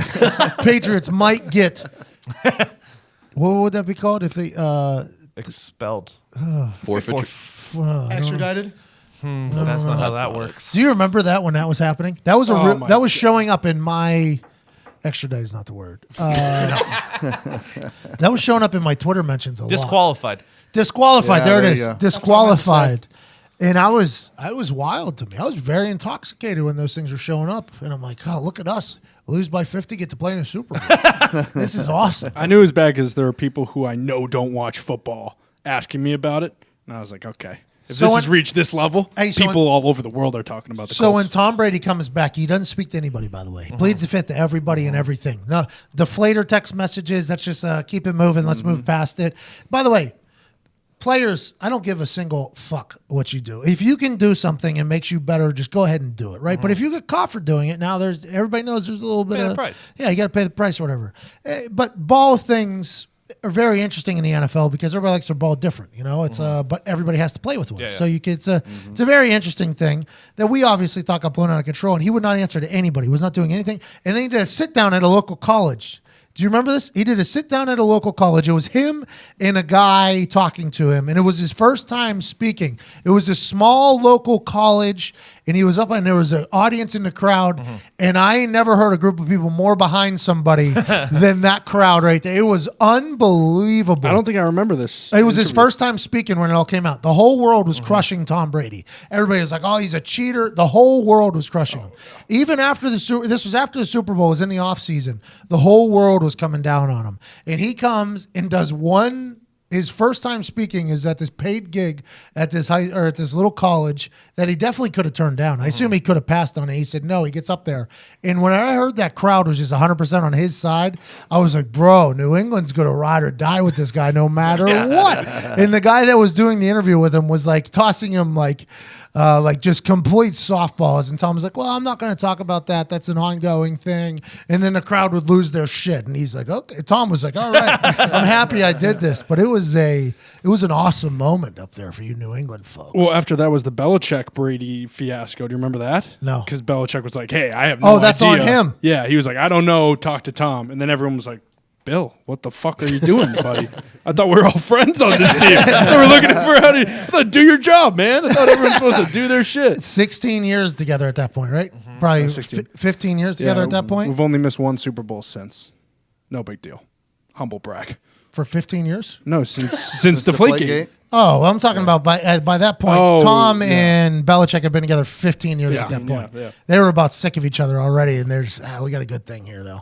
Josh McDaniels almost leaving the family was a wild move. A lot of people say the 15th year is that divorce year. It is. That's where they hit the rough patch and they powered through.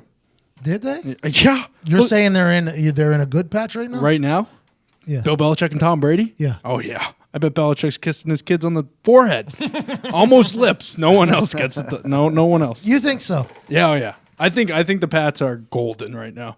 And I said this to you before when they were doing the fun offensive lineman punt return shit. I was like, "Oh, Belichick's having a little fun." Time. Yeah, you guys said No. that. No, every No, we Patriot don't. guy was telling me like, "Oh, that happens all the time. Happens all the time."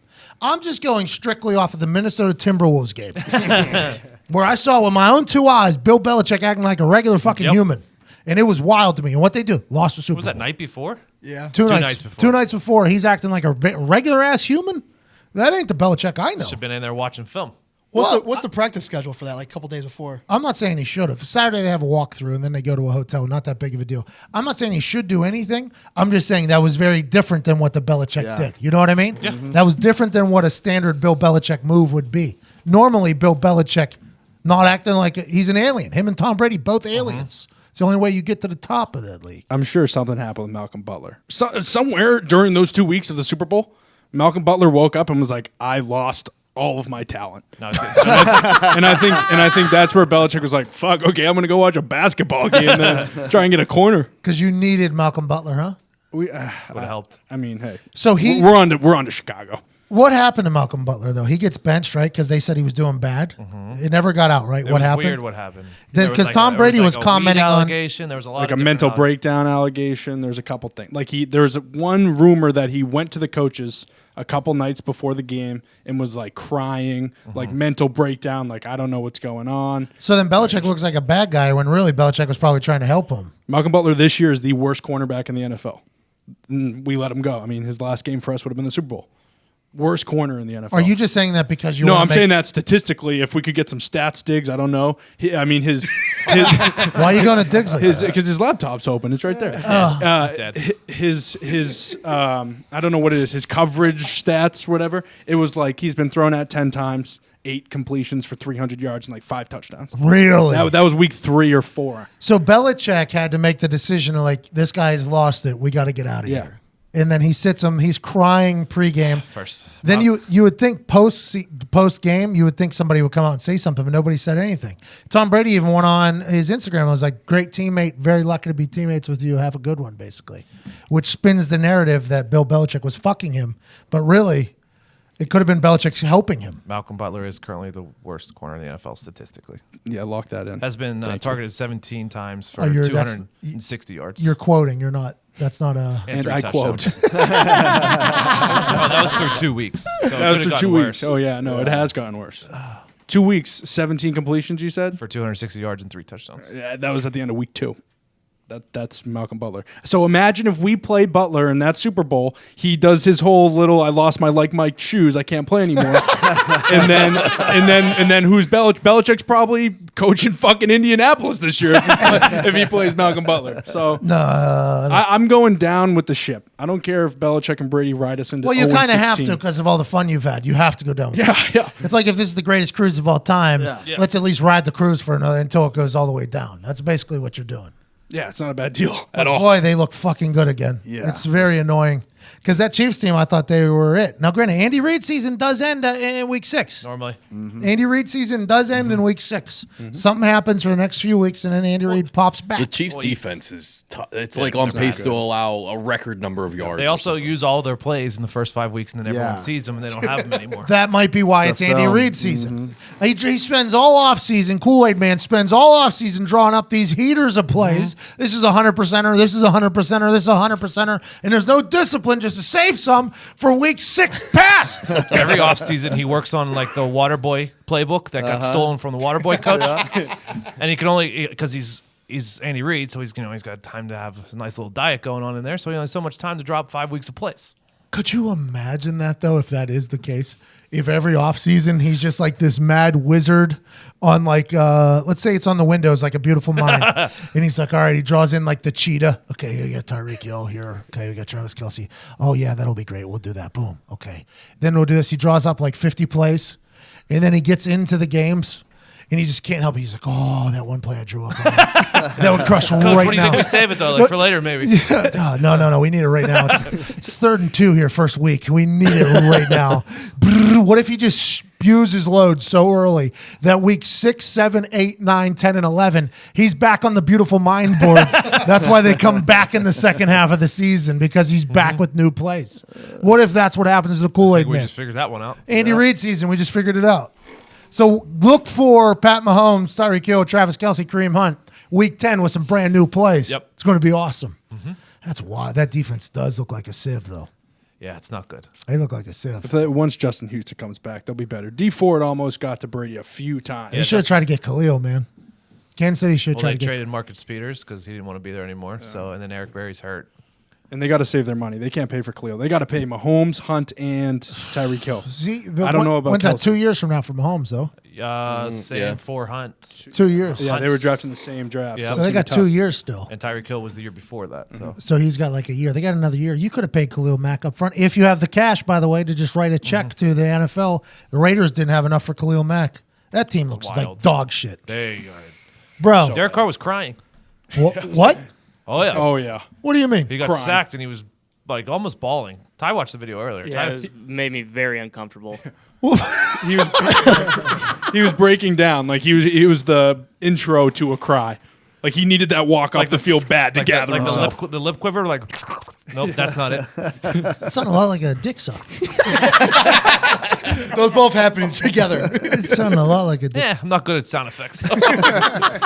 You're great at accents, though. Thank you. Appreciate that. No problem. So he had Oh, a, fucking Derek Carr's on the field. They were in England. Fucking crying like a bloody pisser. bro.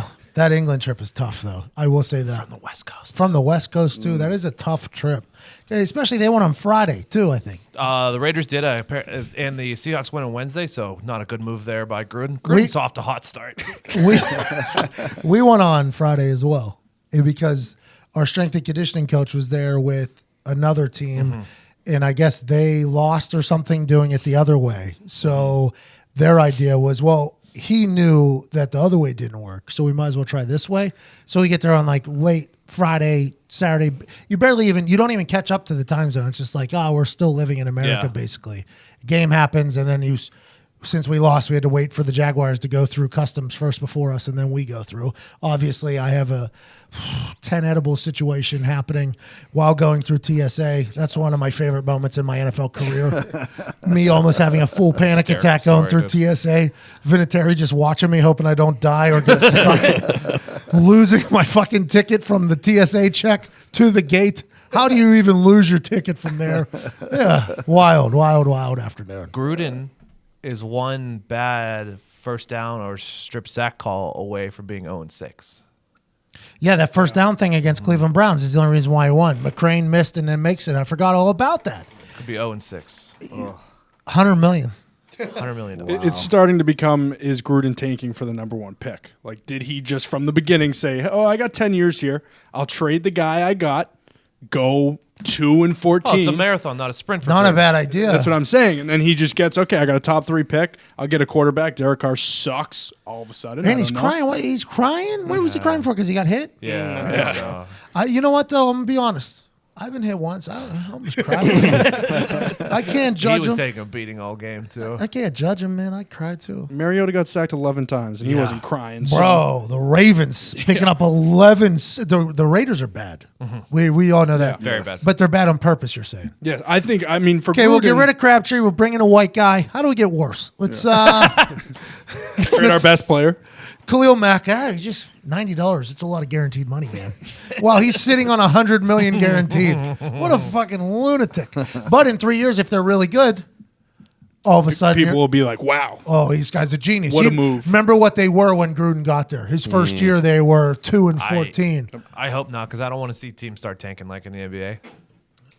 Well, the Colts did, I guess. I was on a team that did, and I wish they would have given me a heads up we were doing that. I fucking just almost broke the most punt record for the year. I was not prepared for it. But Mathis says that there were some calls. Not Mathis. Yeah, I think it was Mathis.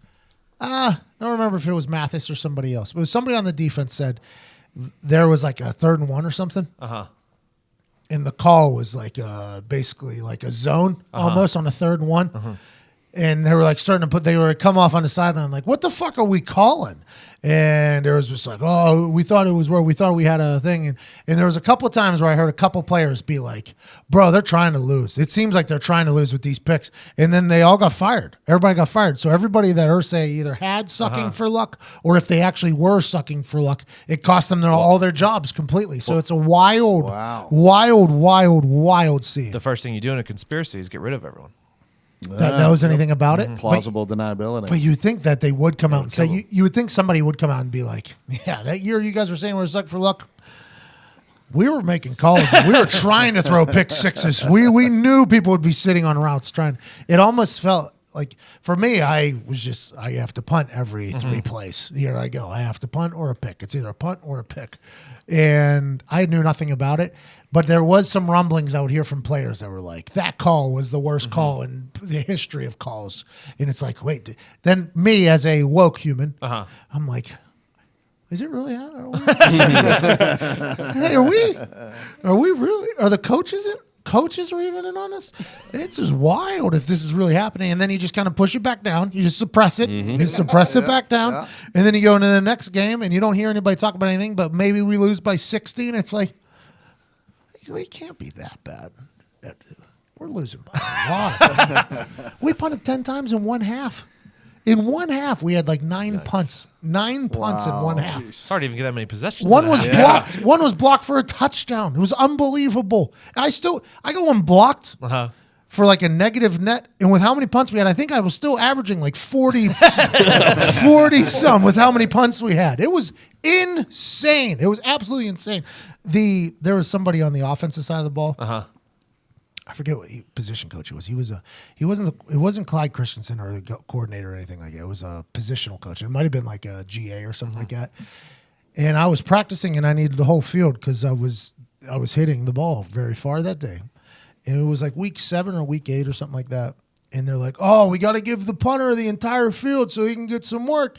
And I looked over. I was like, "Well, with the way y'all motherfuckers are running your offense, I should probably be practicing a lot more than I currently am. Instead of that 7-on-7 drill, won't you just have me come out and punt in the middle of it? Because that's what the end's going to be like." And everybody's just like, "Oh, dude. I was like, "Yeah, that was rude. That was fucked up of me. I shouldn't have said that. I just can't help it, though. I just can't fucking help it to say that." You know what I mean? Yeah, it happens. Yeah, but But don't come at me. I'm not trying to punt this much. That was just like what it was in Twitter. That was just like back in the day when it was Twitter. Yeah. Somebody opens the door, and I would just come in too hard. You know what I mean? I would just come in too hard. So you don't have to be that rude. "Oh, we got to give the punter the full field." Who's that talking? In my head, it's like, who the fuck? I don't even know this motherfucker's name. I know since he's been here that we haven't won a fucking game. And it's just, I can't help it. I just can't help it. We used to call that going cutthroat. Like, dude, ain't no reason to go No, cutthroat. hey, easy. We're just jousting. We're just jabbing here. Yeah. But speaking of players questioning calls, there was a video after Steelers Cincy of Burfict walking in the locker room and be like, "Why the fuck did we call that blitz on this play that Antonio Brown scored? We haven't even ran that in practice all week." I'll tell you, it's very interesting watching the politics of plays that get called and don't get called. And it was interesting watching from like when Peyton was running it, he was calling everything. Every subs, he would send you back off the field if he didn't want you on it. It was everything he was calling. And then watching Gary Brackett basically call the defense there for a while. And then the transition happened where coaches are phoning it in and calling in. It's very interesting to see like the plan on every Wednesday morning. There's a whole team meeting where they go through the entire plan. Like if we want to win on offense, this is the offense coordinator gets up there. These are our goals. This is what we have to do. On defense, if we want to win, this is who we got to stop. We got to put pressure on this guy. This whether it's a tackle or guard is the weak chain. We got to attack this guy if we want to have any hope. We got to disrupt the wide receivers if we want to get them off there. Anything like that. It's in front of the whole team, so we all listen to them explain. Same page. Yeah, so it's like accountability almost, right? And then you get into the game and you start watching the things. And for my first couple of years of those Wednesdays meetings, I would have no clue what was going on. They were talking so far over my motherfucking head. I had no idea what was going on. Vinatieri and I would just be like trying to catch up. Like, oh, we're running a safety blitz. Is there a corner blitz? Oh, got it. I thought you see the arrow out there. That's on me. I didn't know. And then you would see it in a game happen. You're like, oh, we predicted this. Yeah. But then whenever the years were getting bad, all the shit that was talked about on Wednesday, if you actually paid attention, none of it was happening on Sunday. And it's not because the players at all times. Yeah. Sometimes coaches get scared to call things. The coordinators get real fucking tight because they're humans too. Everybody thinks about players getting nervous. Everybody thinks about, oh, this is a big situation. The players are nervous. Those coaches who have moved their families 45 times already and slept in their office for 14 hours a night and everything like that, or in their office 14 hours a day, they get real nervous too. And then in those follow-up meetings, there's very rarely much accountability from the coaches being like, yo, hey, remember we were supposed to run this motherfucking play and we never ran it. There's only been a couple of times where I've seen that happen in the meeting after, where the coordinator gets like put on a spot almost like, yeah, this, and it only happens whenever a vet steps up and he's like, we had this, we chose not to call it. You know, I had to do it one time because we had an onside kick that was wide open and we refused to call it.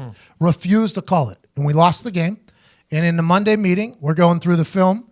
And whenever the look was there, I had to say, Chuck was sitting right in front of me in a special teams meeting. Tom McMahon's doing a meeting. And I go, we could have hit the onside kick right here. And then Tom McMahon like stops and looks at me. And he's like, okay, we lost, so the tensions are tight or whatever. We go to the next kickoff. We could have hit the onside kick here. I say again, like loud. And Chuck's right in front of me, right? And Chuck's trying not to turn around and engage with me. All I'm trying to do, though, is engage with Chuck Pagano on why he didn't call the fucking onside kick. So then the next kickoff comes. I'm like, again, onside kick wide open right here. I have no idea why we didn't run it. And Chuck goes, I don't know either. I don't know why we didn't call it. And then Tom McMahon has to go, like, well, it's not my job to call it, basically. So now we got a situation and where we were on a little bit of a losing streak. I was like, well, we say we're going to practice all of these things. You guys got me beating the fuck out of my toe hitting these onside kicks in practice, ruining my hip, basically. And if we're not going to call them, I'm not going to kick them in practice anymore, basically. And it was like a moment where Tom McMahon was like, oh, well, keep working working them, buddy. We'll keep working them. And it was almost like just shut the fuck up, Pat, please. So I had to stop, and then I got called out, obviously, afterwards. It was like, you can't do that in the team meeting in front of everybody. And I was like, well, you can't have me work on all these things and us do it in practice and then not call it in a game because you look bad. It's not that I look bad. You look bad for not calling it. And they're like, well, you got to remember, though, the risk versus reward of all this thing. I was like, oh, I don't even think about it failing, to be honest. They're like, we know. I was like, that might be the difference between you and me. I don't even think about this failing. And that was when Chuck was like, yeah, you don't think about Dewey dropping the perfect pass, but we have to think of those things. I'm like, you're 100% right. That's on me for that. But it is one of those situations where players, we've been around the game a long time too. It's not like college. It's not like high school or whatever the coach says is the final answers. It's like players like Vinatieri's been in the fucking game for 23 years. So if he has an idea, let's assume that it might be better than your fucking idea guy that has won 4 Super Bowls and isn't the greatest. You know what I mean? It's a wild world. And in that case, he's like, motherfucker, I'm the one who has to fucking tackle that big ass bear. Like to blitz him and when the game's on the line, like that's what. I mean, that would be like what not to do, right? That's the difference, Ben though. Roethlisberger? That's the difference, though, of coaches that have played, and coaches who haven't played. And that's why you see players respect the coaches who have played because they're not just drawing it on a board and being like, okay, this X runs at this speed to get to here. You do a 90-degree angle and you block this O at this side because it's like, yo, I can't do that. Yeah, like you need to make that O way bigger and pretend he can drag 2 X's 10 yards to the right while throwing the ball. The whole strategy, though, in football is insane. The amount of thinking that's going on because the amount of money that's being paid to people to think is insane, and that's why the Patriots are in such a good spot. That's why he goes. And because we don't have any GM head coach problems, we don't run into those problems. One guy to rule them all. Will that ever happen again? McVay might get that. McVay might get that shot at some point. I feel like it's like if it's a younger coach, it's like a McVay. Yeah, like if his progress is there, then they'll give it to him. But also, it's tough for organizations who have a GM to get rid of one. And then be like, okay, we'll just make our head coach. Belichick, Chip Kelly, they did that with Chip in Philadelphia. That backfired quickly. Yeah, and then they got rid of everyone. Kiko gone. Basically, everyone that he got, they got rid of. Chip Kelly had everybody pissing every single morning to check their piss. Every single morning they had to pee. Weigh in, check this, check that, weigh out. Like a whole college app. Here's your protein bar directly after your workout. Here's your shake mix just for you. Here's your diet. Here's what you can eat, what you can't eat. Wow. Which is probably, in theory, a great idea. But Chad Ochocinco ate McDonald's every single day of his life. Right. Every single day of his life, and he was one of the best wide receivers in the game. Yeah. It's like there's different strokes for different blokes, you know? Yeah. That's the difference between college and pros. Is like in college, the thought that you have to regulate everybody's life is a real one because there's a lot of temptation and you got a lot of immaturity. But in the NFLs, it's like, yes, there's some people who are definitely idiots, but those idiots are probably really good at football if they're in the NFL. So let's just let them do their thing. Yeah, it's a very interesting dynamic of like having a give and take. a respectable schedule, respectable expectations versus being in a like overabundant or not overabundant, like micromanaging. Yeah, like a micromanaged situation. That's why the college coaches don't work in the NFL. You rarely see it. Pete Carroll has worked because he had the Legion of Boom there for a while, but you rarely see it because it's every minute of somebody's life being regulated to a lot more freedom. Wasn't that Harbaugh's problem too? Oh, Yeah, yeah. for sure, Saban, He could Greg Harbaugh, Schiano. Saban, Schiano, all of you. Because in college, they are the dictator. They are literally, they are Kim Jong-un at their place. Right. All of these people are my followers. They can't do anything without me. Like, if they don't want to do what I tell them to do, drop their scholarship, they're right back to the hood if they want. They'll go right back out of school. They're going nowhere. You are every single minute. We got study hall at this time so the kids can't go anywhere. We got food at this time. We got workout. We got conditioning. We got this. We got that. You try to control every single minute because, to be honest, you probably need it. As 18, 19-year-old, probably need it. But then once you become an adult, Petrino, there's another one. Petrino is another one. I guess he was hated. Is it because you just become a player and then you just get paid and you're like, I don't got to take that shit?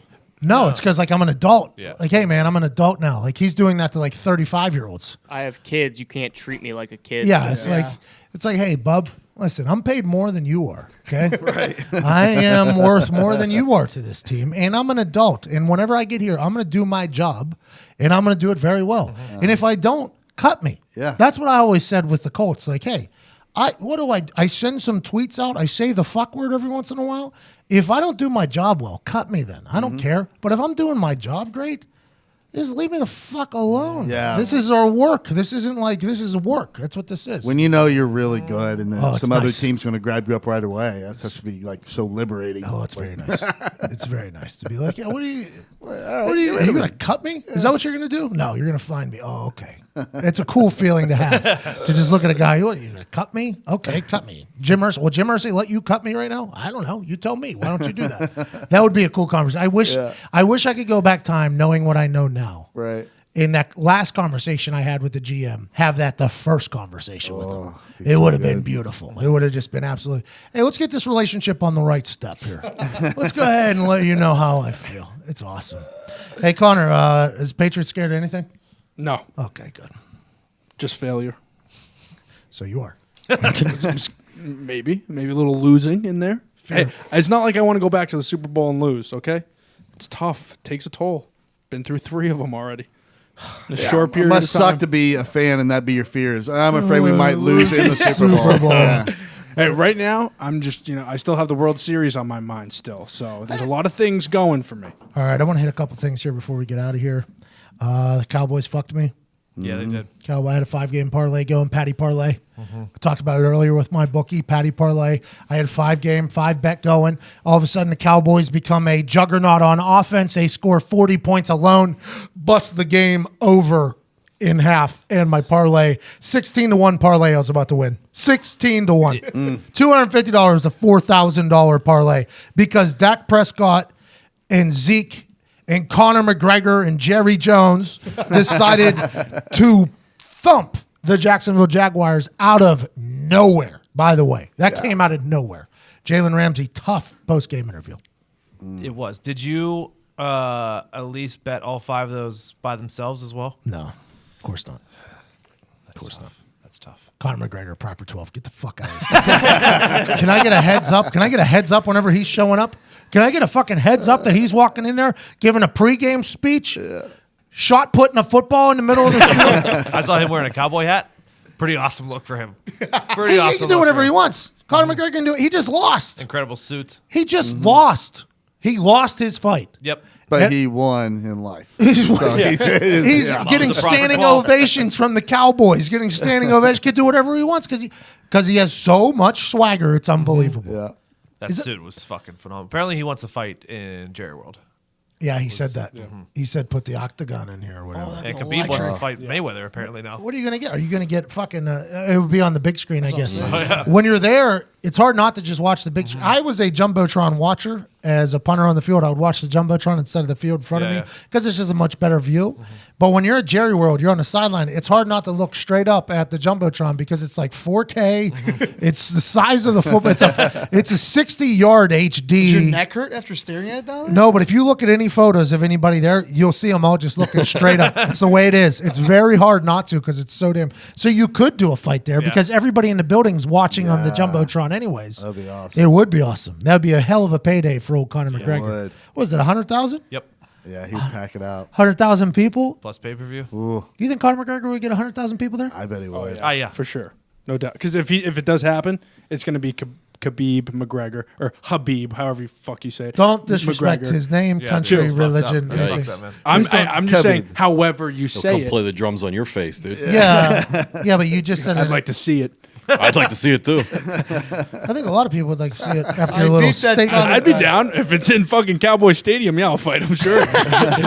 Same. You think Khabib McGregor too would sell 100,000 tickets? No. No way. I bet he after could. that, after For a that, chance of a fight, No. seeing a fight After after that- the game. At big Yeah. stadiums like that, they don't do that. Canelo and It'd be even Triple more G, because it'd fill up the field too. So it's like that's what I'm saying. 120,000. They do that. They're not going to sell tickets all the way at the top. I don't think. What's the highest? What's the biggest venue they've done so far? I don't know, but 100,000 tickets is a lot of fucking MGM? tickets.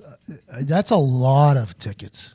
Yeah. But he's the king of promotion. I mean, he's not going to do that if he doesn't think he can sell it. Why It would did- have to be the right guy that he's fighting against. And I don't know if it would be Khabib because he's already lost. So I don't know if the interest is Maybe there if for him enough and people. Floyd box again. He and Diaz, maybe. Yeah, that'd be a good See, one I'd too. rather watch Khabib and Conor McGregor, versus. too. I would Yeah. too, but I could see a Then lot of Floyd. people who would be I turned wouldn't off. mind watching Khabib Connor again. I would. With stipulations.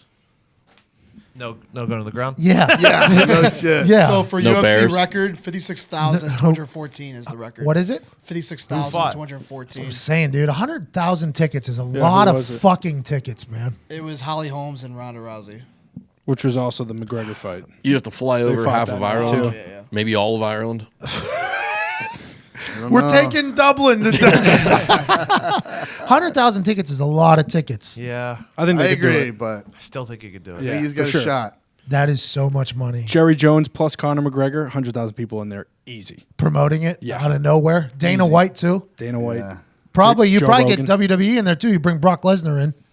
You get Brock paired Lesnar, it See, with that's him like what they that. would do. Conor McGregor. Yeah. You get Brock Lesnar in there with Conor McGregor. Fighting DC or something. Yes. Yeah. Yeah. Then you have a potential. And John Jones. If John John Jones. Jones, Yeah. can, you get, that's like a super card, right? That's what they would do. 100. Yeah. Would they? Yeah. Do we know if they're smart enough to do that? We could call him. Seems like we just gave them the idea. WrestleMania, bro. That's what you do. So you do John Jones fighting somebody, Brock Lesnar fighting somebody, and Conor McGregor fighting somebody. You do it in Jerry World, 100,000 tickets probably would be sold to that.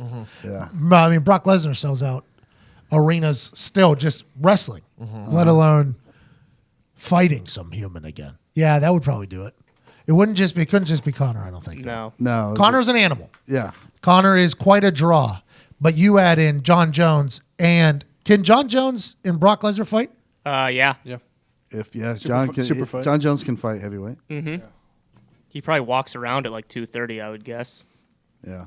He could put on weight easily, a too. better He's a 230, massive He wants to. He said in Yeah. the past that he wants to fight Brock Yeah. Lesnar. So So that would be a fight just like Khabib, just like Matreon and Bader, right? Brett Lesnar would just take down John Jones. I don't. I think John would put it. John to sleep. Jones' takedown defense is very good, Yeah. and he's so Yo. long. John Jones used to just toy with people. Yeah. He was so good until all of his troubles. He's- What was that, years ago? He's fighting again in December, his first fight back. They're saying he snitched on somebody. That's how he got his. That's what they're saying. They say Got a he light sentence. got a lighter sentence because Whatever he snitched on gets him somebody. back. But he used to dominate folks. Yeah. He was the future. He was the one. And then all this shit started happening. He started acting like getting caught up in a bunch of bullshit. A lot of Dan Marino stuff. I mean, he has like high level college wrestling. So he like it's a different animal. Where Matt Mitrione just never wrestled. Bro. Yeah.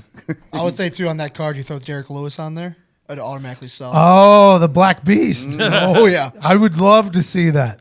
The Black Beast, John Jones, Brock Lesnar, and Conor McGregor on the same fight card. What about this? Maybe they bring Herschel Walker out of MMA retirement, throw him in there. Huh? Or what's his name's Greg back in Hardy. Jerry World. Yeah, Greg Hardy makes So we his got return Herschel back. Walker, Greg Hardy. That's the opening fight. Probably Brock Lesnar, John Jones, right? And then Daniel Cormier, Derek Lewis, which is actually happening in December. Cormier and Derek Lewis. That's a championship fight.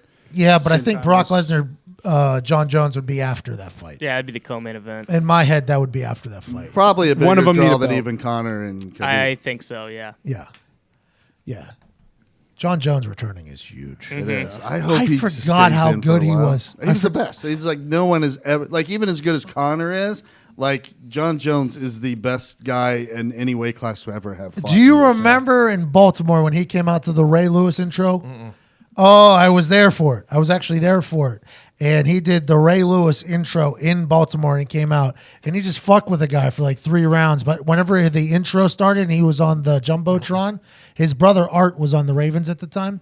It was the roof almost got blown off of that place.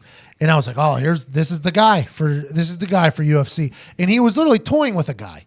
He was toying with him. It was very obvious that at any moment he could have ended the fight. He was just fucking with the guy.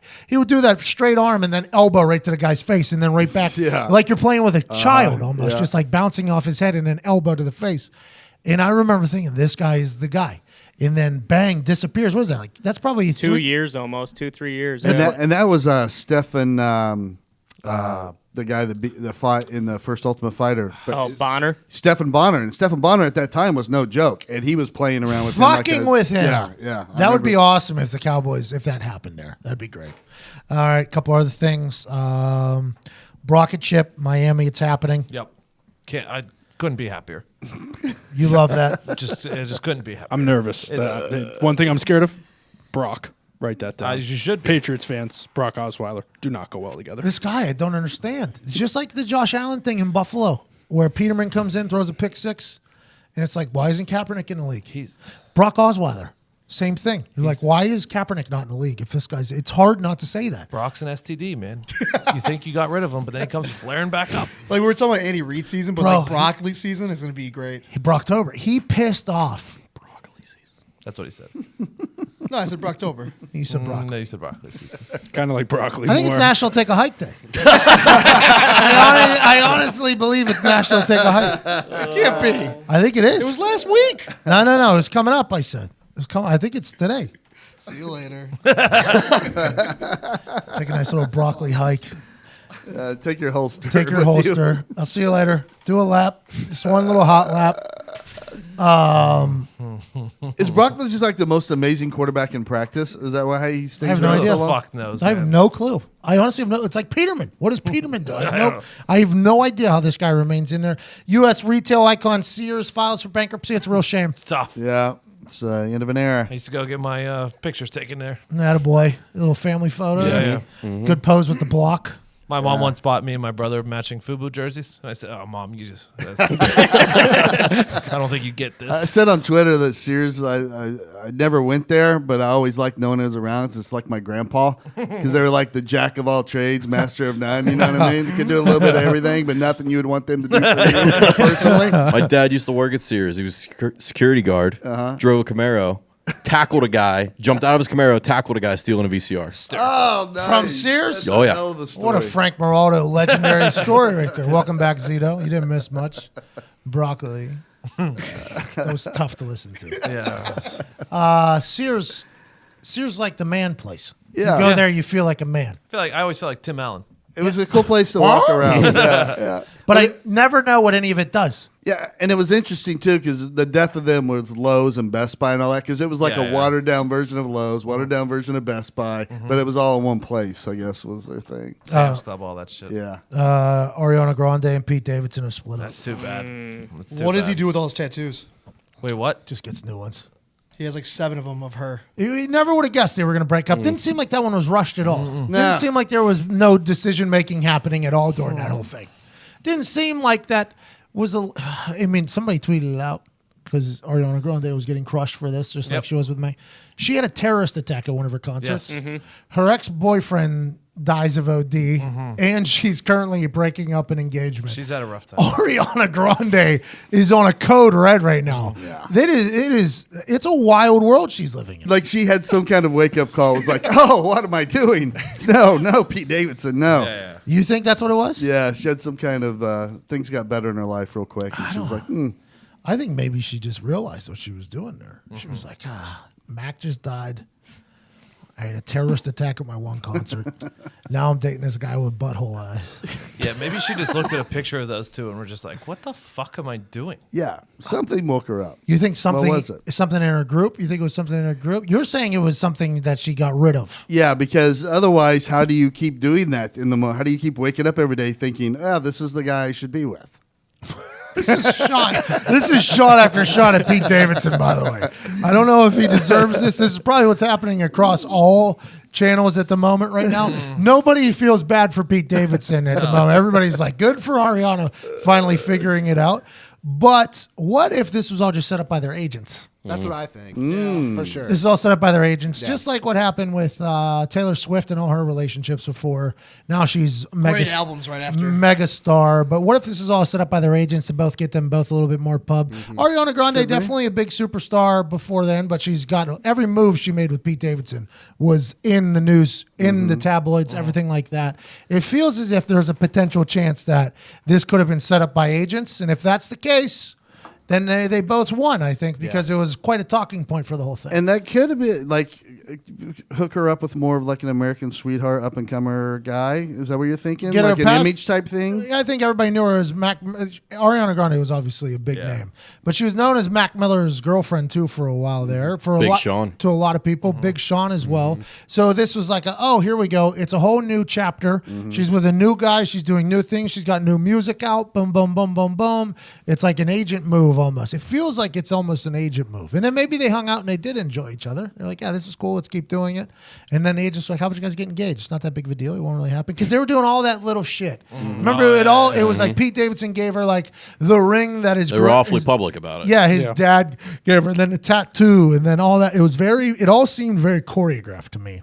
But I'd love to pile on, but it's lasted longer than anything I got going on. So.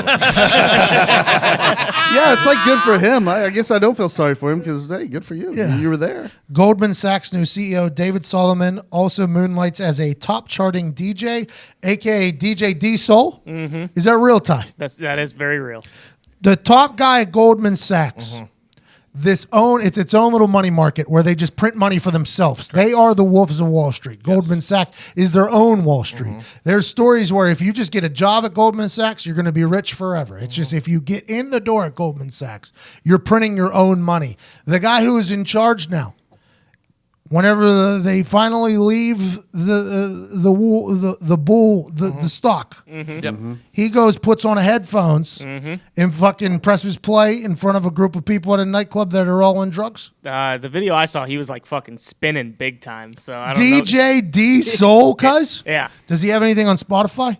DJ D Soul have anything on Spotify? I assume he was just at like one of these DJ parties one time, and he had so much money, so he's just like, "Oh, I want to do that." And when you have that much money, you just get all the equipment, and then you could also pay to get into these places, and then you become popular because as a DJ, you just press play. It was like Pat when he saw a guy do a backflip on a dirt bike. Yep, that's exactly what it was. I want to do that. I almost did it with DJs. See? I almost did it with DJs.